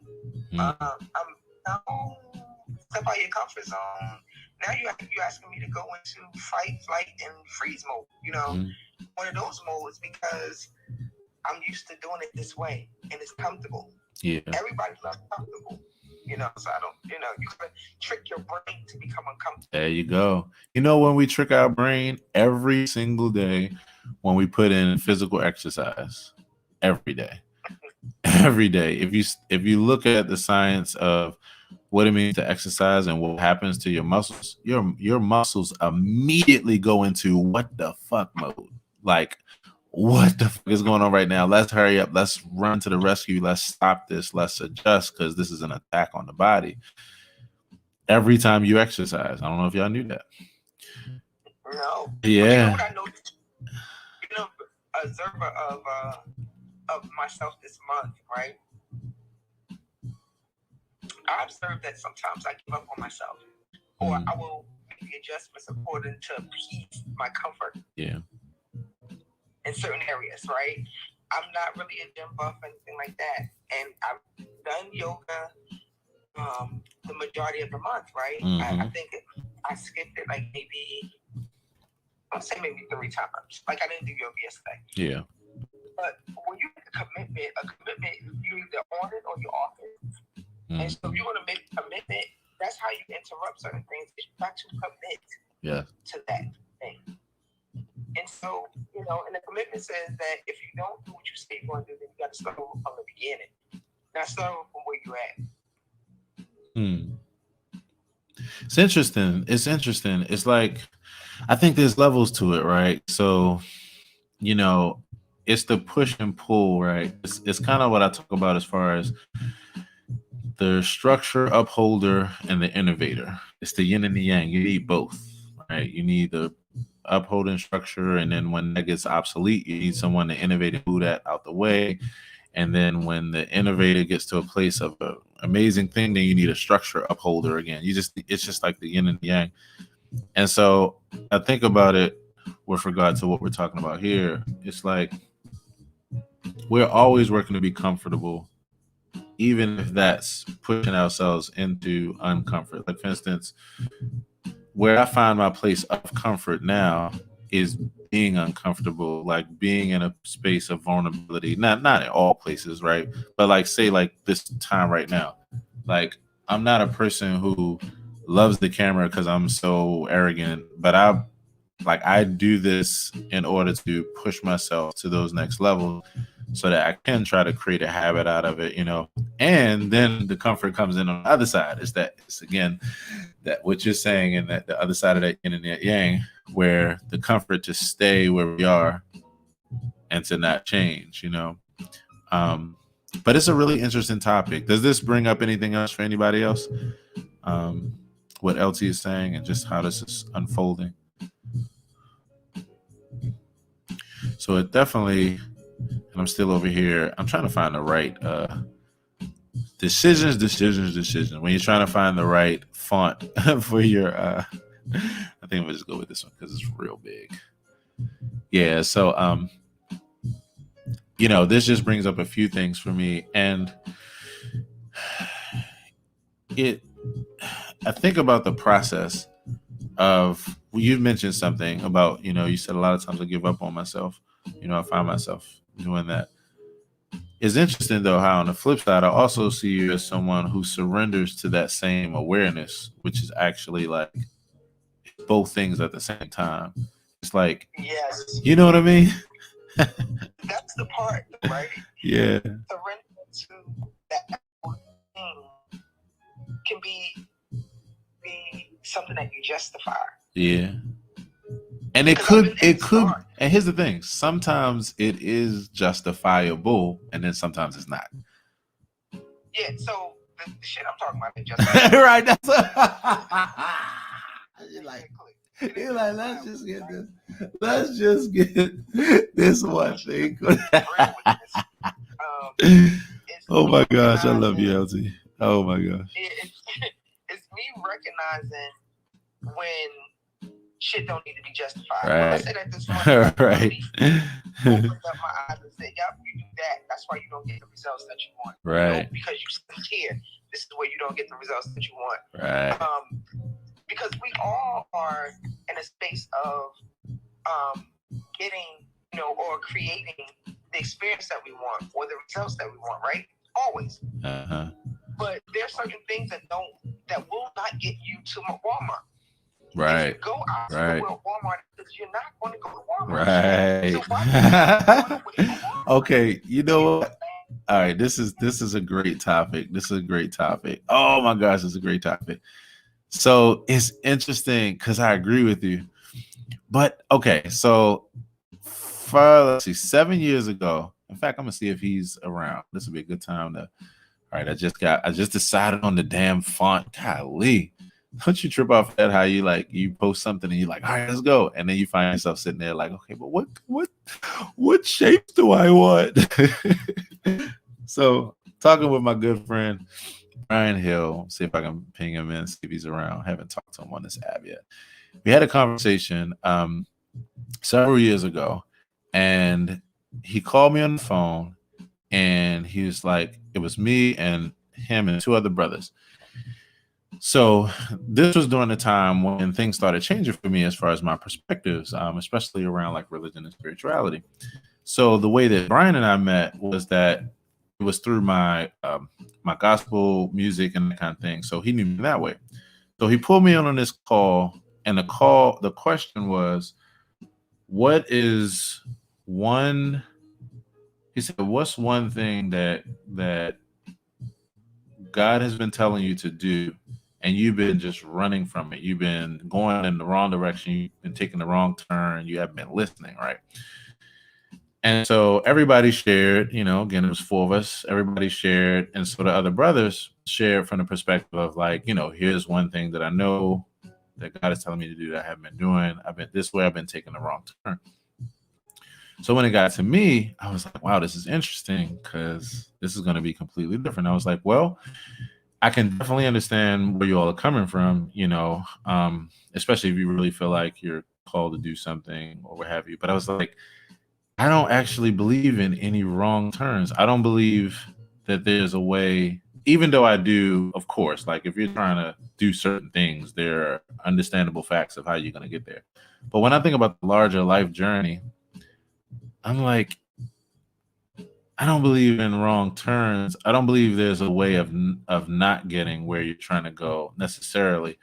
Because I was like, actually, what you might find is that when you take this quote unquote wrong turn away, I don't believe there's a way to not listen, because you could take a turn and find a new pathway like that you didn't know about, or you can find that you could literally do something that's not ultimately what you want to do. But by doing that, that's the thing that helps you to realize, or helps you to refine the journey. So I was like, I was using a highway. I'm like, if I'm going downtown and I take a turn off of an exit, I could look at it a couple ways. That's when it comes down to perspective. Even if I get right back on, that helped me to really remember that I was on the right track. I might have also seen a tree going in that direction. That was the most beautiful tree ever. Or I might get a damn flat. And I might realize I'm never going to turn this way again. But essentially what it did was the direction that I was going, it refined that. It brought it even more crystal clear. Because whether you go in a direction of doing exactly what you're going to do, if you're going to Walmart or the other place in life, or if you go in the opposite direction, but it helps you realize that what you really want to do is go in this direction. It's one of those interesting things, And again, I know there's levels to it. So of course, there are certain things where if you're trying to get to this place, you don't need to be doing this shit. But it's so interesting how it goes to another level, to where at some point I was like, in this conversation with the guys, I was like, yeah, I don't feel there's anything that I'm doing now that's not in the direction of what, as you put it, what God is telling me to do. And I was like, it's not because I feel like everything I'm doing is exactly what I want to do or ultimately where I'm going to lie. It's just that I don't believe that's the way not to when you're seeking. And that's no matter what you're doing in the moment, So it's interesting. I'm sorry, what'd you say? That's a justifiable thing I'm talking about. It can be justified. Yeah. And like I said, it might be right. It might be justifiable. And then other times it's like you said, this is some other unjustifiable shit where you're like, okay. Yeah, but I down to you asking yourself, what was my aim, right? Right. It's like you think about it from a person that practice archery, right? Or someone that's shooting a dart, right? Just off, right? Right. That they're looking to hit. What hit are you looking to hit? Yeah. It's easy. See, when you put it in that form, it's like, oh yeah, there was something very intentional that I wanted to hit, and I did not hit it. Right. So when you think about the things of what you're creating or where you want to go, I always related to, what's the end result, and what are you going after seriously? And look, let me throw this in there, because this was the other side of the coin that I think is the other side of the coin you're talking about, right? So if that's the heads, here's the tails to me. The other side is the fact that life is an unfolding journey where you don't always know the answer to that question, but that's why you're traveling. That's why you're actually even taking turns. That's why you're driving this way or going back. And that's what I was trying to tell the guys. I was like, it's hard for me to answer this question in that kind of language, because what I'm saying is I can't frame something as something God is saying to do and I'm not doing because, and I was like, I don't even think, even though I understand why I didn't go this far. I accepted their thoughts. So I didn't, but I was thinking to myself, I don't even know. I do know because I stood in that position before, but I was like, at this point, I don't even know how you could actually how could just be summed up that way, because some parts of life, some decisions are, I know what I'm going for. This is what I want. This is what I'm intending. And then some other decisions are like, I have no fucking idea. That's why I'm doing what I'm doing, so that I can put myself in a position of doing something in order to figure out what that is. This is why, and I won't go deep into this, but I had a conversation with my mom at one point, and we were talking about that in relationship to marriage and divorce. And we got to this place in conversation where even though she stood on one side, because it was more in that like, well, this was the intention and this way. And I was like, yeah. But then on the flip side, the only way you can accept your current life right now and everything that who you are and everything that goes into that is you have to accept that there was never a time you took a wrong turn, because then that would negate exactly what you take pride in today as far as who you are and why. So what it is coming back to this acceptance thing, that the process of life is we're always trying to figure out how we feel or what we're intending. And sometimes we use intentions to do that. And then sometimes we're moving through and trying to figure out what is it that is actually, what should my goal actually be? Who am I? Why am I here? What is a road? Why am I turning? What is, oh wow, this thing can turn. Oh, it has an acceleration pedal. Oh shit, let me try this out. Like, so it's like all of those things. And I have to say it that way because that's what it is. Like it's serendipity plus intention. The serendipity is the us just moving around, the organism moving, us figuring out. The intention is after we bump up against shit, then that gives us thoughts to say, I don't want that anymore. I do want this. Now that I've experienced this, now I realize I want this. So it's interesting. The journey continues. Yes. So I love this. LT, I love what you were just sharing, and that it makes so much sense. It shines so much light on it. Meyer, Sanahara, Amachandra, everybody else that is here also hanging out on the FBs and YTs. Yeah, this was a great conversation. And in fact, I look forward to continuing this. So as we're wrapping it up here, got 60 seconds. This has been a great show today. Great timing. Oh my goodness. I just want to say to everyone here and everyone that will watch afterwards, oh goodness, great show. Thank you so much for all the fun that we had today and for how we poured into this experience. If you missed any of it, please go back, because I can't even go into it. We'd be here another hour. We'd be here another hour. So on that tip, everybody, final thought of the day. And I'm going to go back to actually one more piece inside that RAIN formula, since I skimmed through it. So I'll read one other little thing that's in there. So let's see. Sometimes meditation can open Pandora's box. And that's what we just talked about. That's Pandora's box. All the whats and whys and the intendings and the trying to figure it out, the curiosities. Meditation can open Pandora's box, exposing various subconscious and conscious feelings, emotions, and habits you were previously not even aware of. Recognize without judgment, this is mindfulness, the emotions you are currently experiencing in the moment. And so be objective but friendly with yourself while investigating. When we open this way to a feeling, mindfulness takes over. And if you do this enough times, you'll create a new, healthier habit.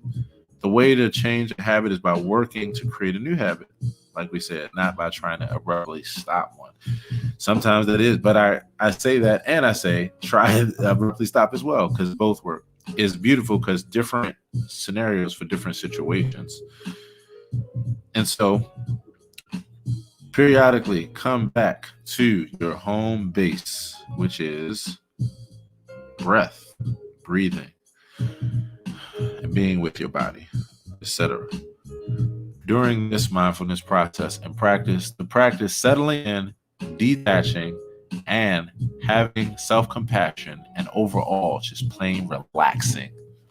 So on that tip, everybody, I just want to say that I affirm you and yours on an amazing day today. It's amazing because when we come out of this experience, I feel like I've lived the whole day, and it's just the beginning. So I always know that this is exactly the start we need to get off to. So I want to say that to you. Let's open up our microphones and let's affirm each other one last time. What's up to T? What's up, brother? Let's affirm each other on great days today. Have an amazing day, everyone. Peace, Meyer. Take care. Yes. Great chop up, bro. LT. Peace. Hey, you too, LT. And T, take care, family. Always good to hang out, bro. Yes. See y'all tomorrow, fam. Peace.